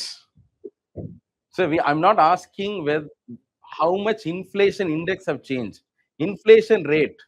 That's what I've explained. Inflation rate should be expressed as percentage terms. Okay. So just try to convert this as percentages, you'll get to know. Here it is 8%. Here it is compared to 108, this is an 8, but this is only 7.6%. Okay, I think you have a problem with converting into percentages, I guess. Hmm? Hmm? Okay. Ah.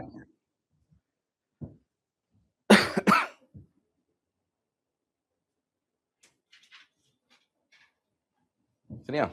So இந்த statement correct. இது சரியா? Correct. ஏன் நிறைய பேருக்கு doubt வந்துச்சு இல்ல? சரியா? Full எம்ப்ளாய்மெண்ட்டுக்கு மேல போகணும் அப்படின்ற மாதிரி யோசித்தீங்களா? சரி, it is more likely to occur when the economy is operating full employment na the best level of employment அப்படிதான் அர்த்தம். So best level of employment na எல்லாருக்குமே சம்பளம் போயிட்டு இருக்குன்னு அர்த்தம். சரி, இன்கம் போயிட்டு இருக்குன்னு அர்த்தம். Then they are likely to demand more than so demand will outstrip when we are having the highest levels of இது. சரி, அது நடக்கிறதுக்கு வாய்ப்புகள் இருக்கு. More likely to happen, of course. Thirdly, it is generally associated with an outward shift of the aggregate demand curve. சரியா? சரி, அப்படின்னா என்னன்னு தெரியணும் இல்லையா நம்மளுக்கு?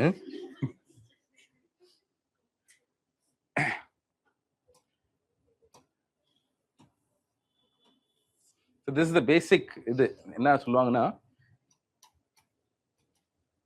price of a product versus the quantity demanded of a product. Quantity demanded of a product. Price எப்படி quantity affect பண்ணுது அப்படின்றத அந்த மைக்ரோ எக்கனாமிக்ஸ்ல நம்ம பேசுறது. ஸ்ட்ரைட் லைன் இல்லாத மாதிரி இருக்கா? உங்களுக்கு அதெல்லாம் வராது. அது எதுக்குன்றியா? இப்படி இருந்தா என்ன, இப்பயும் வரல. Fine. When the price is high of a product, let's say a product X ன்னு கூட வச்சுக்கலாம். The price is very high at 100 rupee அப்படின்னா, when the price is high, we are going to see the quantity that is going to be demanded, the quantity that is going to be supplied. From 2 points of view, நேத்து கூட நம்ம பேசிட்டு இருந்தோம். Quantity that is going to be demanded அப்படின்னு வர்றப்ப, when the price is high, the quantity that is going to be demanded will be less. இல்லையா? So when the price is high, the quantity that is demanded is going to be less, and therefore the graph will be plotting here. When the price is very less, when the price is less, 10 rupee தான் இருக்கு. அப்ப அந்த டைம்ல the propensity, the capacity to demand என்ன இருக்கும்? அதிகமா இருக்கும்ல. There will be more people waiting in line to buy it, and therefore when it is 10, the quantity demanded will be very high. அதே மாதிரி இங்கேயும் நடுவுல வருமா? And therefore this will be a line like this. எப்பவுமே டவுன்வர்டா move ஆயிட்டு இருக்கிறது தான் demand curve அப்படின்னு சொல்லுவாங்க. சப்ளை கர்வ்ன்றது அப்படியே ரிவர்ஸ்ல போகும். When the price of a commodity is high, suppliers will want to produce less or more. சரி, ஒரு ப்ராடக்டோட பிரைஸ் அதிகமா இருக்குன்னா நிறைய ப்ரொடியூஸ் பண்ணணும்னு தான் நம்ம விரும்புவோம். அப்ப இங்க ப்ரொடியூஸ் பண்ணணும்னு விரும்புவோம். When the price is very less, they will be wanting to produce only less quantities. This is called as the supply curve. இது ரெண்டு எந்த பாயிண்ட்ல மீட் ஆகுதோ that is called as equilibrium. இந்த பிரைஸ்ல வச்சாதான் there is not going to be any mismatches. ஒருவேளை இந்த பிரைஸ் இங்க ஷிஃப்ட் ஆகுது அப்படின்னு சொன்னா the curve in the price equilibrium price இருக்கணும்னா there has to be a shift in this curve. We cannot move along this curve. சரியா? Now let's not go too much into that detail. இந்த ஒரு part மட்டும் அந்த outward ஷிஃப்ட்னா என்னன்னு பார்ப்போம். சரியா? எதுப்பா? சப்ளை அதிகமாகிறப்ப பிரைஸ் ஹையா இருக்காது. we are looking at how much the quantity will be supplied by producers when the price is high. When the price is high, everyone wants to produce more. Yeah. இப்போ இந்த ப்ராடக்ட்டை பொறுத்தளவுக்கு 50 rupeesல there is going to be 50 quantities that are demanded. சரியா? இப்படி இருக்கு. ஆனா we can find in a day to day life இதே பாயிண்ட்லயே இருந்துச்சுன்னா ஒருவேளை அதோட பிரைஸ் வந்து 40 இருந்தா மட்டும்தான் அடுத்து என்ன ஆகும்? குவான்டிட்டி ஆஃப் டிமாண்ட் இன்க்ரீஸ் ஆகும். அப்ப நிறைய ப்ரொடியூசர்ஸ் இருக்க மாட்டாங்கன்னு அர்த்தம். So therefore this shift, this line will not always be here. It will continue to shift. It will either shift downward or it will shift upward or outward. இதே பாயிண்ட்ல இப்போ 50 ரூபாய்க்கு ஒரு டீ கொடுத்தா யாராவது வாங்கி குடிப்பீங்களா? ஆனா குடிச்சிட்டு தான் இருக்கிறான். சரியா? தனியா போய் குடிக்க மாட்டான், வேற யாரோ வேற சேர்ந்து போய் குடிப்பான். சரிங்களா? அப்போ என்ன ஓகே, பிப்ரவரி மாசமா ரெஃபரன்சஸ்லாம் வருதுப்பா. சரி, fine. So 50 rupeesக்கு this is the quantity that is being demanded now. But after 10 years, if you could see, normal coffee கடையிலேயே 50 ரூபா ஆயிரும். அப்ப என்ன அர்த்தம்னா today only 50 of them are ready to consume. But later இந்த 50 rupees வச்சு அதிகமான consumption நடக்கிறது வாய்ப்பு இருக்கா? Therefore the point will shift here. When the point is shifting here, we will have a new line like this. அப்ப இது என்ன இருக்கு? அவுட்வர்டா ஷிஃப்ட் ஆயிருக்கா? ஒருவேளை இன்வர்டா ஷிஃப்ட் ஆயிருந்துச்சுன்னா என்ன அர்த்தம்? இந்த லைன் இப்படி வந்திருக்குமா? அப்ப இன்வர்டா வந்திருக்குன்னா for the same 50 rupees only less number of people are ready to consume. So outward shift மாற மாற என்ன ஆகுதுன்னு சொன்னா for the same price demand can increase. சரியா? அப்ப பிரைஸ் அதிகமானாலும் என்ன ஆகலாம்? இந்த இதை கம்பேர் பண்றப்ப அதிகமாகலாமா? So we are talking about demand pull inflation. Demand increase ஆகணும்னா there should be an outward shift in this curve. சரியா? So answer will be எல்லாமே வா. Yes. So 25 again. This is correct. Yes. Why it is correct அப்படின்னு சொன்னா sectoral imbalance will be there mostly, sir. A is correct and R explains that. Reflation refers to the deliberate policy measures. Is that right? Yes.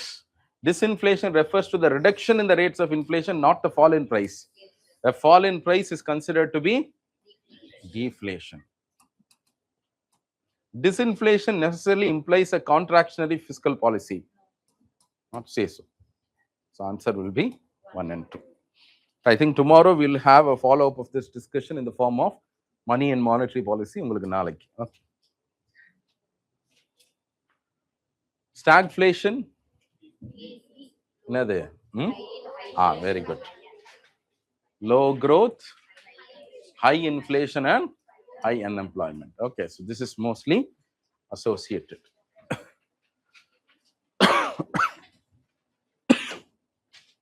When there is so much of current account deficits, what type of inflation is likely to happen? Very good. சரியா? Deficits in பார்த்துட்டு உடனே demand pull inflation போட்டுறக்கூடாது. Question is about current account deficits. So current account deficit நம்ம என்ன பண்றோம்? அதிகமாக import பண்ணிட்டு இருக்கோம்னு அர்த்தம். So there is a likely chance of imported inflation. So current account deficitன்றது நம்மளோட ட்ரேட் இம்பேலன்ஸ் சொல்றாங்க. பேலன்ஸ் ஆஃப் பேமெண்ட்ல current account current account and capital account இருக்கும். ஸோ கரண்ட் அக்கவுண்ட்ல என்ன இருக்கு அப்படின்னு சொன்னா ஆல் த ட்ரேட் சர்வீசஸ் எல்லாம் வரும், மெர்கண்டைஸ் எல்லாம். சரி, அதுல இருக்கக்கூடிய டெபிசிட்ஸ் தான் current account deficits. So it is an imported inflation.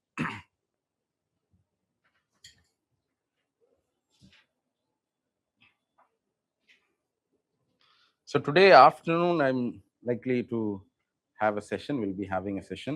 முடிச்சதுக்கு அப்புறம் 3 or 3:30 கூட I'm planning to hold a session. Those who want we can attend.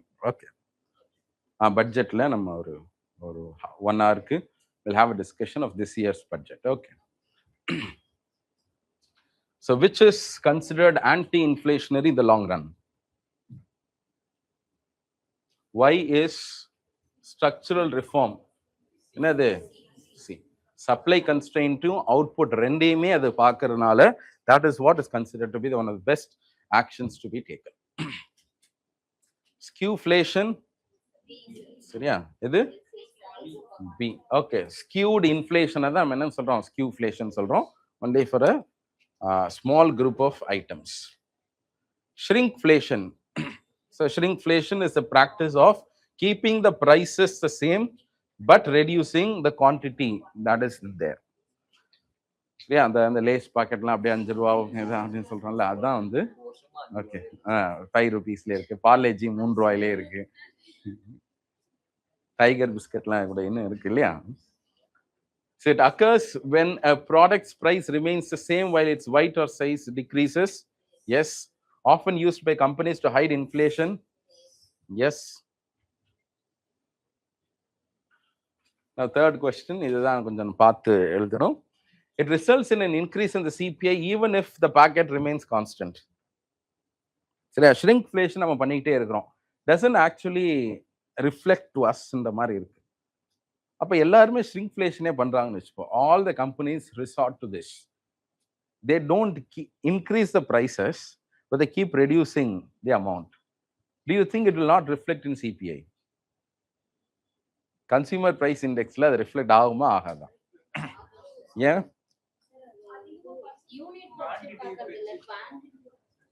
Okay. Yes. What we do is current practice is நம்ம வாங்குறப்ப அந்த Lay's packet அப்படிதான் நம்ம வாங்குறோம். But நம்மளுக்கு டிரான்சாக்ஷனல் லெவல்ஸ்ல when CPI basket நம்ம இதெல்லாம் பண்ணி செக் பண்றப்ப most of the items are checked in the form of the weight and the quantity. அப்ப இவ்வளவு குவான்டிட்டி ட்ரேட் ஆயிருக்கு, இப்ப இவ்வளவு கிலோ தக்காளி ட்ரேட் ஆயிருக்கு அப்படின்னா அதுக்கு என்ன வேல்யூ அப்படின்னு தான் நம்ம செக் பண்றோம். அங்க கண்டுபிடிச்சிடலாம் நம்ம. சரியா? ஸோ நம்மளுக்கு என்ன பண்ணோம்னா 10 ப்ராடக்ட் தயாரிக்கிறதுக்கு பதிலாக இப்போ விற்கிறதுக்கு பதிலாக 20 வித்துடுறான். So both are likely the same. And therefore shrinkflation இருந்தா கூட it may reflect in the CPI indices because we are checking the quantity per ப்ராடக்டோட குவான்டிட்டி ப்ரைஸை நம்ம செக் பண்றோம். Not per unit of the packet price. நம்ம தான் consume பண்றோம் பேக்கெட்டா, but check பண்றப்ப குவான்டிட்டியை வச்சு நம்ம செக் பண்ணிடலாம். Therefore it may result in an increase in the CPI. சரியா? இதை வச்சு இன்னொரு கொஸ்டின் கூட இருக்கு, இதே மாதிரி ஒரு டைப். சரி, shrinkflation even though it hides to us, but it can reflect in the CPI basket.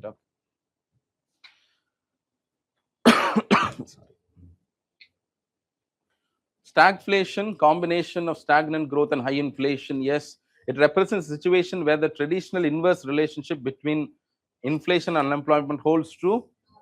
So this is where it fails. So Phillips curve had said that there is an inverse relation between unemployment and inflation. A high inflation will result in low unemployment. எப்படின்னு இருக்கும். சரியா? இதான் Phillips curve. So this is inflation, this is unemployment. சரியா? இப்படி இருக்கக்கூடிய இந்த Phillips curve என்ன ஆகுது அப்படின்னு சொன்னா over a period of time இது வந்து ஹையா இருக்கிறப்ப இது லோவா இருக்கணும், பட் இங்க இருக்கும். இங்க இருந்துச்சுன்னா எப்படி Phillips curve வரையிறது நம்ம? சரியா? And therefore stagflation is a situation which Phillips curve cannot capture. Okay. Supply shocks such as sudden decrease in crude oil can trigger this condition. Yes, this was how the world understood that there is a phenomenon called a stagflation in the 1970s, mainly due to the oil shocks of the Kuwaiti crisis. சரியா? So answer will be 1 and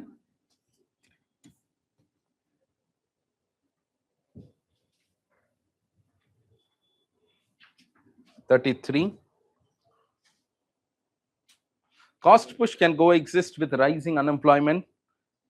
Yes.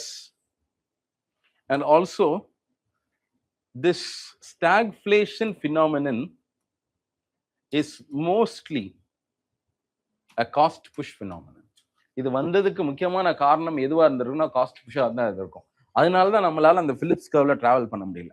Philips கர்வ்ல நம்ம என்ன பண்றோம்னா high இன்ஃப்ளேஷனை கொஞ்சம் அதிகரிக்கிறதுனால we are boosting the economy அப்படின்னு நம்ம feel பண்றோம். that is why there is going to be more revenue, more demand அப்படின்னு சொல்லிட்டு. அப்ப demand component அடி வாங்கிறது அப்படின்றப்ப we are no longer able to travel in this Phillips curve itself.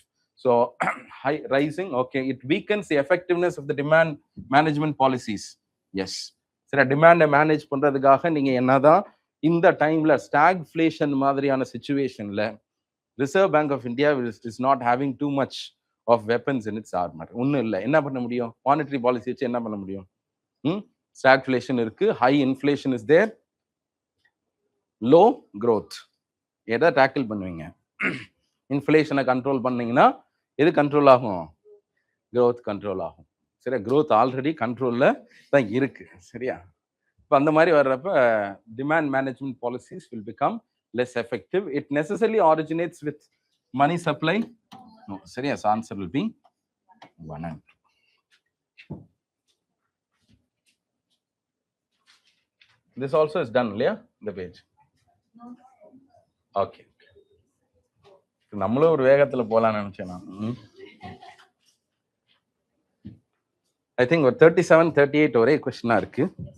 நீங்க 44 வரைக்கும் எழு, 2 பேஜ் முடிச்சிருங்க.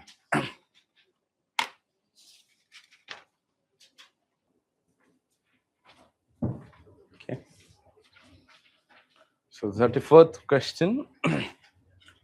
The wage price spiral is mostly likely associated with the cost push inflation, and it is also called as the built-in inflation. சரியா? ஏன் அதை built-in சொல்றோம்னா, ஒரு லூப்ல ஓடிக்கிட்டே இருக்கும். Wage and prices spiral. சரியா? எதுக்கு கான்ட்ரிபியூட் பண்ணதுன்னு தெரியாது. Wages keeps increasing, due to which price keeps increasing, and the laborers demand more wages because they find the prices keep increasing. சரி, இந்த மாதிரி ஒரு built-in ஆன ஒரு இன்ஃப்ளேஷன் இருக்கும். that is called as that can be mostly associated with cost push inflation. With reference to greedflation அப்படின்ற வார்த்தையை கூட 2-3 வருஷத்துக்கு முன்னாடி பயன்படுத்தியிருந்தாங்க. what does it mean? சரியா? So corporates raising the prices beyond the changes in underlying costs to expand profits. சரியா? அப்போ ஒரு அளவுக்கு ரெக்கவர் பண்ணும் அப்படின்னு நினைச்சா பரவாயில்ல, ரொம்ப எக்ஸசிவா கிரீடுக்காக எக்ஸசிவான இன்ஃப்ளேஷனை காஸ் பண்றதுக்கு பேர் தான் கிரீட்ஃப்ளேஷன். சரியா? Again, another term that's associated called as skimflation அப்படின்னு சொல்லுவாங்க. This is similar to that of the shrinkflation. எப்படி வந்து குறைக்கிறோமோ, இங்க என்ன நடக்குது அப்படின்னு சொன்னா, it doesn't necessarily automatically reduce the size or the quantity, but actually compensates or compromises the quality that is being delivered to you. சரியா? So skimflation வாங்க. So first is correct. Corresponding reduction இருக்காது, but what will happen is the standards of the quality will reduce. It can distort consumers' perception of inflation even when headline inflation remains stable.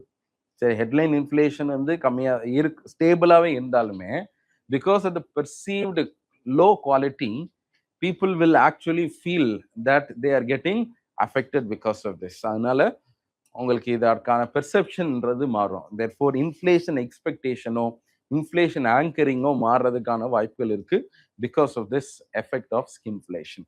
It is more prevalent in sectors where the quality is difficult to measure or standardize.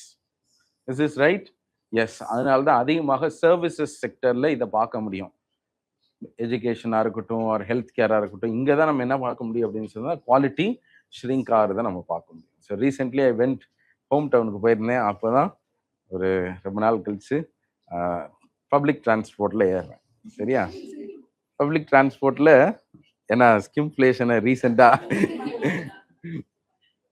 பார்த்துட்டு வந்தேன் நான். அது சென்னையில இந்த மாதிரி இடங்கள்ல எந்த bus எல்லாம் ஓடி இதுக்கு மேல ஓடாதோ அந்த பஸ் தான் அனுப்பிடுவாங்க போல. அதுல ஏறி போறப்ப அப்கோர்ஸ் நல்ல ஃபன்னான எக்ஸ்பீரியன்ஸா தான் இருந்துச்சு. அல்ல எப்படின்னா, எனக்கு எப்படி உள்ள போறப்ப வடிவேல் காமெடி தான் வருது. இந்த பஸ்ல வந்து பிடிக்காம நின்று நம்ம வெளியே போய் எதுவும் தேவையில்ல, உள்ள கீழே உள்ள விழுந்துடலாம். அதுல அந்த போர்டு கூட இல்ல, எங்க அதுல பார்த்து உள்ள போக வேண்டியதா இருக்கு. அது என்ன அப்படின்னு சொன்னா, cost government has reduced the cost of travel. சரியா? ஆக்சுவலி லேடிஸ்க்குலாம் அதுல ஃப்ரீயா. சரியா? முதுகு வலி வரும், ஆனா ஏறி சீக்கிரமாவே ஆர்த்தரைட்டிஸ் இந்த மாதிரி எல்லாம் எல்லா இது வரும். So, இது என்னன்னா these kinds of services that are being offered, இதை வந்து நம்ம skimflation சொல்லலாம். So answer is 1, 2 and all 3. So 37. Trends கேட்டிருக்கிறோம். So last year in 2025-26, retail inflation actually followed a downward trajectory. Is that right? Yes, that's right. Because last monthல நீங்க எடுத்து பார்த்தீங்கன்னா 1க்கு கீழே போயிடுச்சு. சரி, அரௌண்ட் 1%க்கு கீழே போயிடுச்சு retail inflation. therefore there has been a gradual reduction. போன வருஷம்லாம் ஒரு 5 அப்படின்லாம் இருந்துச்சு. இப்போ last 1 year the story of inflation is that it has been reducing. That is also being captured in this year's economic survey. Inflation chapterல அதை சொல்லியிருக்காங்க. So let the schedules all for me கொஞ்சம் get over, because this year the economic survey is quite bulky as well. பொதுவாக 10 chapters இருக்கும். அதை போன வருஷம் 12 மாற்றினாங்க, அதுக்கப்புறம் அதை 16 மாற்றிருக்கிறாங்க. So will take it up, கொஞ்சம் ஸ்லோவாக நம்ம எடுக்கலாம். ஸோ என்னோட 2 டெஸ்ட்லாம் முடிச்சதுக்கப்புறம் I'll notify the dates. Okay, so on the time we'll have a discussion on that. So core inflation has remained consistently lower than that of headline inflation because of the sharp decline of metal prices. சரியா, இது வேற. சரியா, ஒருவேளை இது இல்லைன்னா is the statement right? Core inflation has been consistently lower than headline inflation. Will this statement be right now in the last 1 year? சரியா, this is also incorrect. அப்படி போட்டாலுமே சரி, not because of the reason, maybe metal priceனால உங்களுக்கு எல்லாம் gold silver தோணிடுச்சுன்னு நினைக்கிறேன் இல்லையா. என்னன்னா see, headline inflation ரொம்ப கம்மியா இருந்திருக்கு ரீசெண்டா லாஸ்ட் 3 months. காரணம் என்ன அப்படின்னு சொன்னா because of the lowering food inflation. ஃபுட்டில் டீஃப்ளேஷன் நடந்திருக்கு. லாஸ்ட் இயரோட காஸ்ட்டை விட இந்த வருஷம் காஸ்ட் என்ன இருக்கு, நெகட்டிவா போயிருக்கு. ஸோ ஃபுட் ப்ரைசஸ் மைனஸ்ல போயிட்டு இருக்குன்னா definitely will drag down the CPI, isn't it? But if you negate all these factors and you find core inflation seems to be around 3%, 4%. That is for நம்ம அப்படி சொல்ல முடியாது, because the last year's reduction has been mainly on account of lowering and moderation of food prices. Therefore this statement is incorrect irrespective of the reason. சரியா, the wholesale price index has consistently been lower than CPI inflation in the recent years. That is also right. சரியா, so last 1-2 years அந்த chart அப்படிதான் போயிட்டு இருக்கு. அதுக்கு முன்னாடி வரைக்கும் 21-22ல நீங்க எடுத்து பார்த்தீங்கன்னா சிபிஐயோட WPI அதிகமா இருந்துச்சு. பட் லேட்டர் கன்வர்ஜென்ஸ் வந்ததுக்கு அப்புறம் லாஸ்ட் 3 இயர்ஸாவே you can find this trend, and that has also been adequately spoken of in one of the charts of the economic survey. சரியா, so 1 is correct, 3 is correct.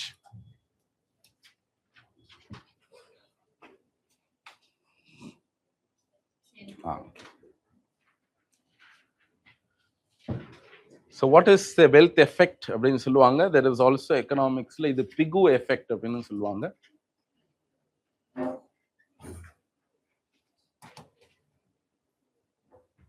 Yeah, so what does it mean, this wealth effect na என்னது answer?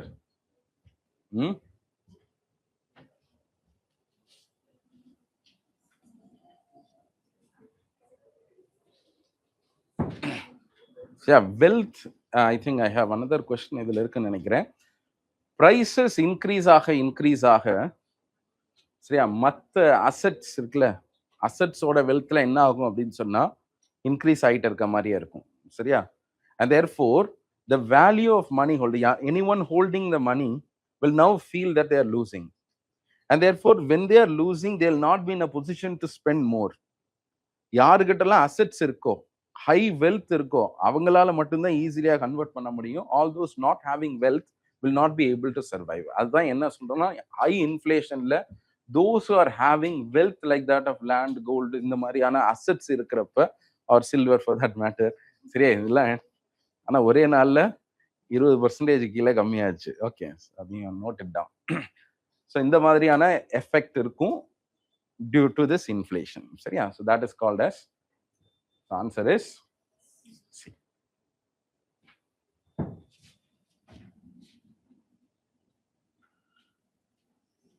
Effect of inflation on savings Moderate inflation may encourage consumption over savings. Is that right?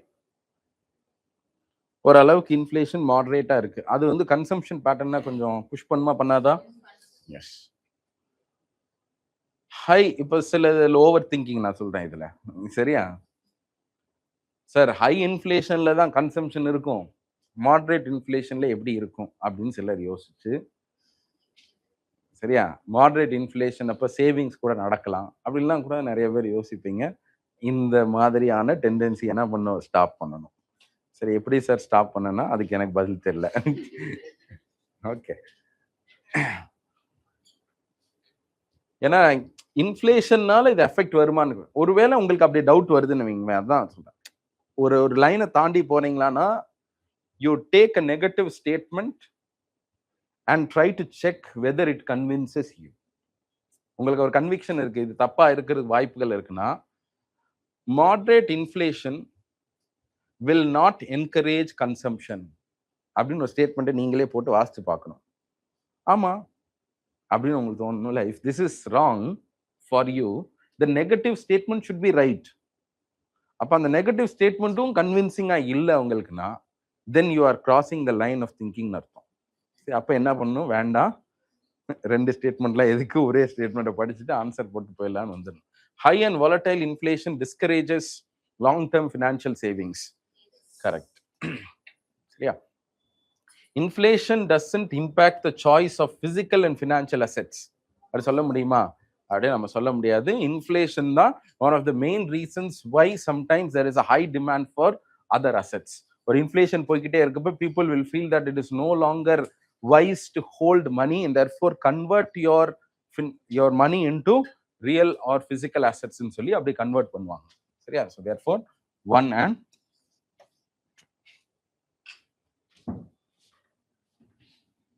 inflation worsens economic inequality mainly because of C. Right? Informal sectors are often non-indexed. What is indexation? அப்படிங்கிறது இந்த 44th question வரப்ப நான் உங்களுக்கு சொல்றேன். Indexation is nothing but adjusting your incomes or your salaries according to the inflation figures.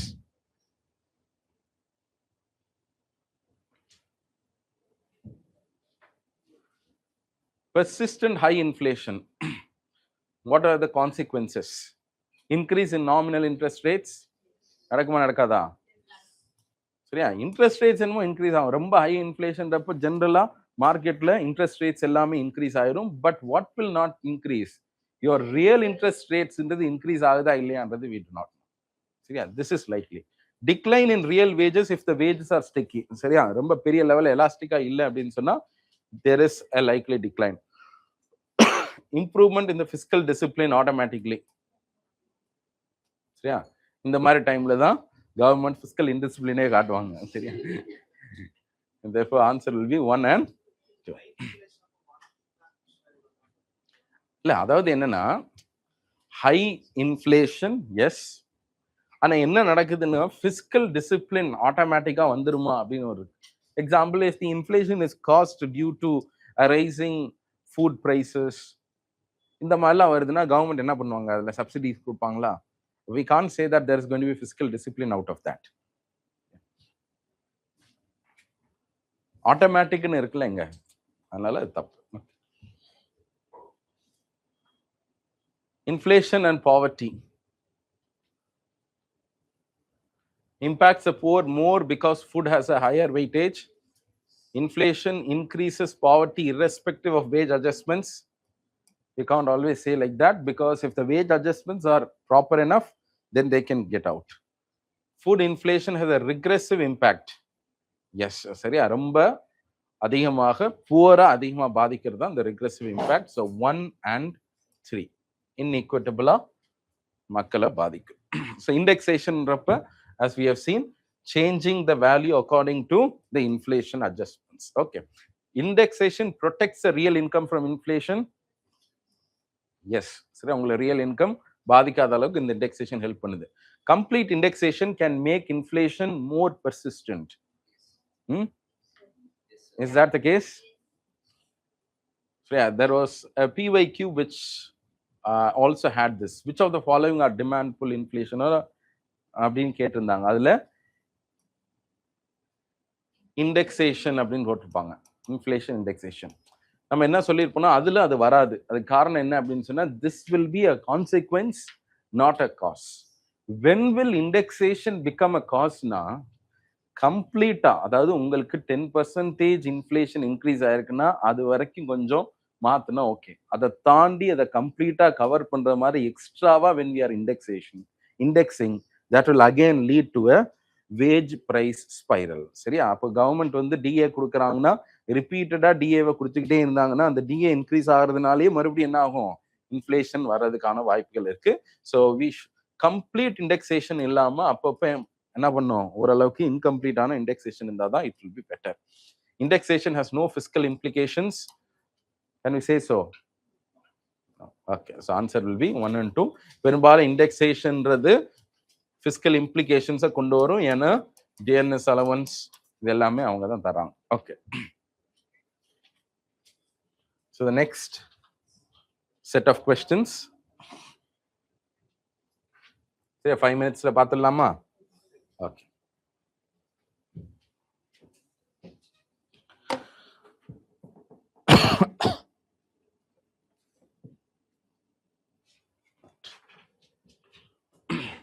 hyperinflation is a type of inflation which goes uncontrolled. Double digit inflation மேல போயிடுச்சு அப்படின்னு சொன்னா லைக்லி கண்ட்ரோலை தாண்டி போறது தான் ஹைப்பர் இன்ஃப்ளேஷன் சொல்லுவோம். சரியா? ஸோ ஹைப்பர் இன்ஃப்ளேஷன் மாதிரி சுச்சுவேஷன் வர்றப்ப வாட் இஸ் த டிஸ்ட்ரிபியூஷனல் இம்பேக்ட்? இது answer. It benefits the fixed income earners சொன்னா doesn't make sense because they will be the one who is going to be most impacted. ஏன்னா உங்களுக்கு அடுத்த மாசத்துல இருந்து அடுத்த மாசம் வர்றதுக்குள்ளே எல்லாமே மாறி இருக்கும். By this time you will not have the money that you get as your monthly salary will be worth nothing at that time. இல்லப்பா, ஃபிக்ஸ்ட் இன்கம் ஏர்னர்ஸ்னு சொல்றோம் நம்ம. இந்த கொஸ்டின் என்ன, அதான் சொல்றோம். ஒரு வேஜ் ரிவிஷன் நடந்துகிட்டே இருந்துச்சுன்னா ஓகே. ஏன் வந்து ஃப்ரீக்வெண்ட் வேஜ் ரிவிஷன்ஸ்னா மற்றவங்களுக்கு இது சரி, இது வந்து கொஸ்டின்ல மற்றவங்களுக்குலாம் வேஜ் ரிவைஸ் ஆகிட்டே இருக்கும், ஆனால் ஃபிக்ஸ்ட் இன்கம் ஏர்னர்ஸ்க்கு நல்லா இருக்கும் அப்படின்ற மாதிரி சொல்ற மாதிரி இருக்குல்ல, அதனால இது தப்பு. சரியா? disproportionately hurts the asset holders. Asset holders actually stand to gain because of it, because any asset that they get, the price of that asset will shoot up. சரி, எவ்வளோ கோடி மடங்கு என்ன ஏறும், the value will increase, and therefore all the money holders wealth will actually transfer more to the asset holders. அப்ப assets வச்சிருக்கவன் கவலையப்பட மாட்டான், எவ்வளவு நாளும் போட்டும் போட்டும் அப்படின்னு சொல்லி வெயிட் பண்ணிட்டே இருப்பாங்க. அப்ப those who don't have any assets will have no way to cope. மறுபடியும் அதை அவங்கள்ட்ட கொடுக்குற மாதிரி இருக்கும். Okay, therefore this is what is the inflationary impact. அடுத்த கொஸ்டின், அது இது என்னன்னா நாமினல் டிஃபரன்சஸ்ன்றது உங்களுக்கு ஒரு மாதிரியான ஒரு இன்க்ரீஸ், இன்னொருத்தருக்கு ஒரு மாதிரியான increase. Example, for someone there is 10% increase in salary, சம்முக்கு 100%, இந்த மாதிரிலாம் இருக்குது. இப்போ இன்ஃப்ளேஷன் வர்றப்ப whether it is neutralising this அப்படின்னா அப்படி கிடையாது. ஹைப்பர் இன்ஃப்ளேஷன் என்ன பண்ணுதுன்னா எல்லாத்தையுமே டிஸ்ப்ரொபோர்ஷனேட்டாக அஃபெக்ட் பண்ணுது. அதில் யார் அப்படின்னு சொன்னால் ஃப்ளெக்சிபிள் வேஜ் ஆனர்ஸோ ஏறோ அவங்களுக்கு வந்து நாமினல் டிஃப்ரென்சஸ் இன்னும் அதிகமாயிருது இல்லை. There is no way that it will neutralise the nominal differences. Name sake டிஃப்ரென்சஸ்ன்றது during hyperinflation will even become bigger. அப்போ வந்து ஒருத்தவங்களுக்கு 10,000 ரூபாய் சம்பளம் வாங்குறவங்களுக்கு இன்னைக்கு 1 lakh சம்பளம் வாங்குறவங்க there is a nominal difference. But during an hyperinflationary situation, somebody earning 10,000 rupees-க்கும் someone earning 1 lakh-க்கும் nominal differences இருக்குது. But that nominal difference will have a higher impact. சரியா? அதனால equalizes income நம்மளால சொல்ல முடியாது. Okay, prices of cereals are rising. Prices of vegetables are declining marginally. Prices of services remain unchanged. What is likely to happen? சரி, என்ன ஆகலாம்? Prices moderately. because this is around 12%, this is around 7%. Services are closely எல்லா சர்வீசஸையும் நம்ம include பண்ணா around 30% வரலாம். சரியா? So இதெல்லாம் நம்ம செக் பண்றப்ப இது 30% அன்சேஞ்ச், இது லைட்டா டிக்ளைன், திஸ் இஸ் இன்க்ரீசிங் ஷார்ப்லின்றப்ப ஓவராலா பார்க்குறப்ப மாடரேட் இன்ஃப்ளேஷன் இருக்கும். An inflationary gap can occur in which of the following cases? Answer will be A. Very good. So investments outstrips the savings at the level of full employment. ஒரு full employmentல இருக்கிறப்ப கூட investments ரொம்ப exceed ஆகுது அப்படின்னு சொன்னா output gap வர்றதுக்கான வாய்ப்புகள் இருக்கு. Okay, இதுப்பா Pia. Nominal output rises faster than real output during periods of rising prices. See, இந்த இடத்துல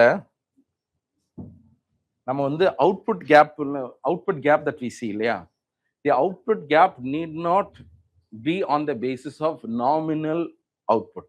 இப்போ நம்மளோட growth rates நம்ம சொல்றோம், actual growth rates that we check.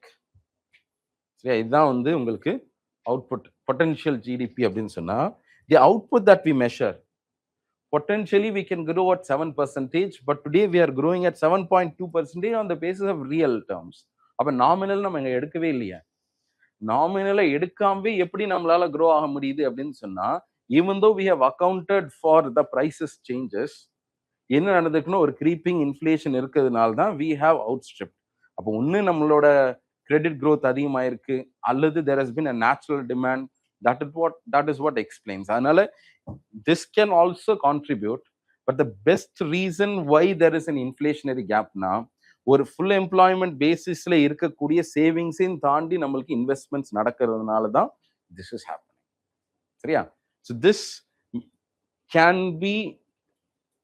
Can இந்த பர்டிகுலர் ட்ரெண்டை நம்ம என்ன பண்ணலாம்னா, இந்த இதில் வெளியே வராத மாதிரி if we go for real அவுட்புட்டை செக் பண்ணிட்டோம்னா இது பெருசாக அங்கே ரிஃப்ளெக்ட் ஆகாது.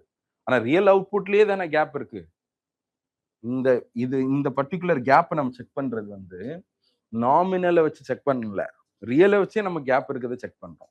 ஸோ அது வர்றப்ப இதுதானே investments have increased.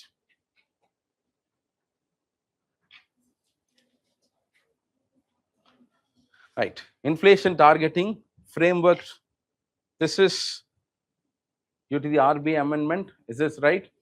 Monetary policy framework ன்றது, sorry, monetary policy framework agreementல monetary policy committee ன்றது 1934 RBI act amend பண்ணோமானா, yes, that's right. The numerical inflation target will be jointly decided by the RBI and the central government. Is this right? Yes, through a committee that is being set up by the central government. சரியா? அதுவும் correct தான். இதுக்கு முன்னாடி உஜித் Patel committee இருந்துச்சு, அந்த recommendation தான் இன்னும் we are taking it forward. There will be a due revision. இந்த 4%ன்றது இப்படியே இருக்கட்டுமா, அதை மாத்தலாமான்னு சொல்லி ஒரு ரிவிஷன், பீரியாடிக்கல் ரிவிஷன் நடக்கணும்.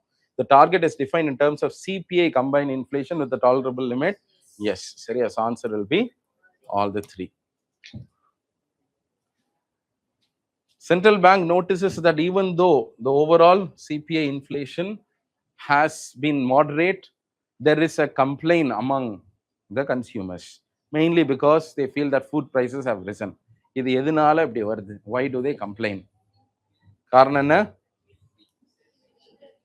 The weight of this CPI, and that is why we need frequent revisions of this weightage. So அந்த மாதிரி நம்ம ஃப்ரீக்வன்சியை நம்ம இன்க்ரீஸ் பண்ணுறப்பையோ டிக்ரீஸ் பண்ணுறப்பையோ, சரி, இந்த வெயிட்ஸ் இது பண்ணுறப்ப it will reflect. So I think ரீசெண்டாக கூட இன்னைக்கு வரப்போகுது, அதை ஒரு டாக்குமெண்ட் கூட பண்ணியிருந்தாங்க. அது ஃபுட் ப்ரைஸஸ்ன்றது 45 அரௌண்ட் இருக்கா, it will be likely reduced to around 36% இந்த நியூ சீரீஸ் அப்படின்லாம் சொல்லியிருக்காங்க. ஓகே, ஸோ இந்த வெயிட்டட் நேச்சர்ன்றது தான் one of the biggest limitations of why it doesn't reflect so accurately the reality. Stagflation represents a situation where Phillips curve fails. Yes, cost push inflation can shift the Phillips curve upward. சரியா? Phillips curve இதுதான், இப்படிதான் நம்ம பார்த்தோம் Phillips curve. சரியா? அப்வர்டா மாறணும் அப்படின்னு சொன்னா என்ன அர்த்தம்? இந்த பாயிண்ட் வந்து என்ன குறிக்குது அப்படின்னா, ஹை இன்ஃப்ளேஷன், லோ அன்எம்ப்ளாய்மெண்ட். இது எப்ப இங்க இருந்து இப்படி ஷிஃப்ட் ஆகும்? when the point here has to shift here. What does it mean? with the same level of inflation, what is increased? Appo high inflation but unemployment keeps increasing. Now what will shift? This curve will shift outward தானே. அப்ப அவுட்வர்டா shift ஆகுதுன்னா என்ன அர்த்தம்? அவுட்வர்டா shift ஆனாதானே அது it may be cost due to cost push inflation. Cost push inflation வர்றப்பதான் high inflation will mostly coexist with high unemployment. சரி, அப்போ இந்த பாயிண்ட் வந்து இப்படி மூவ் ஆகணும். Actually it should be here but it will shift outward, thereby moving this curve. So this is correct. Demand pull inflation always shifts the flips curve. Shifting na என்ன அர்த்தம்? இந்த பாயிண்ட்ல இருந்து அடுத்து மூவ் ஆகுது. ஷிஃப்ட் ஆகாம இருந்துச்சுன்னு சொன்னா இந்த கர்வ்லயே மூவ் ஆகும். We all have our monetary policy planning ஆ இருக்கட்டும், இது எல்லாமே is based on this, not with the shifting but with this moving. சரியா? அப்ப என்ன பண்றோம்? As long as there is no abnormal circumstances like that of stagflation அப்படிலாம் இல்லாம ஒரு நார்மல் பிஹேவிங் எக்கானமியா இருந்துச்சுன்னு சொன்னா the link between inflation and growth should be intact. இல்லையா? அப்ப என்ன இருக்கணும்? அங்க நம்மளுக்கு வந்து growth வந்து பெருசா இல்லைன்னா அங்க அன்எம்ப்ளாய்மெண்ட் எப்படி இருந்திருக்கணும்? growth பெருசா இல்லை, அப்ப அன்எம்ப்ளாய்மெண்ட் ஹையா தானே இருந்திருக்கணும். So we will have a high unemployment. Whenever we are having a high unemployment, it has to correspond with lower inflation. அப்ப என்ன பண்ணலாம்? லோ இன்ஃப்ளேஷன் அப்படின்னு வர்றப்ப மானிட்டரி பாலிசிஸ் மூலமா என்ன பண்ணும்? இன்ஃப்ளேஷனை லோ இன்ஃப்ளேஷன் வர்றப்ப கான்ட்ராக்ஷனரியா ஃபாலோ பண்ணும். we will expand so as to induce inflation. why do we induce inflation? Inflation மேல போறப்ப என்ன ஆகிறதுக்கு வாய்ப்பு இருக்கு? there is a reduction of unemployment possible, which means growth can pick up, and therefore demand pull in பொறுத்தளவுக்கு we try to navigate in the curve. சரி, it may occur, shift நடக்கலாம், but பெரும்பாலும் அது ஷிஃப்ட் ஆகாம இதுக்குள்ளேயே நம்ம பண்ணணும்னு நினைக்கிறோம். therefore always shift the flips curve is incorrect. So answer will be only 2. So with this we are concluding. So tomorrow we will be having a follow up of this in the form of money and monetary policies. Okay, so after 3:30 if you are free you can come. So நம்ம பசங்க எல்லாம் free தான், அதனால நீங்க வந்துருங்க. Okay, thanks.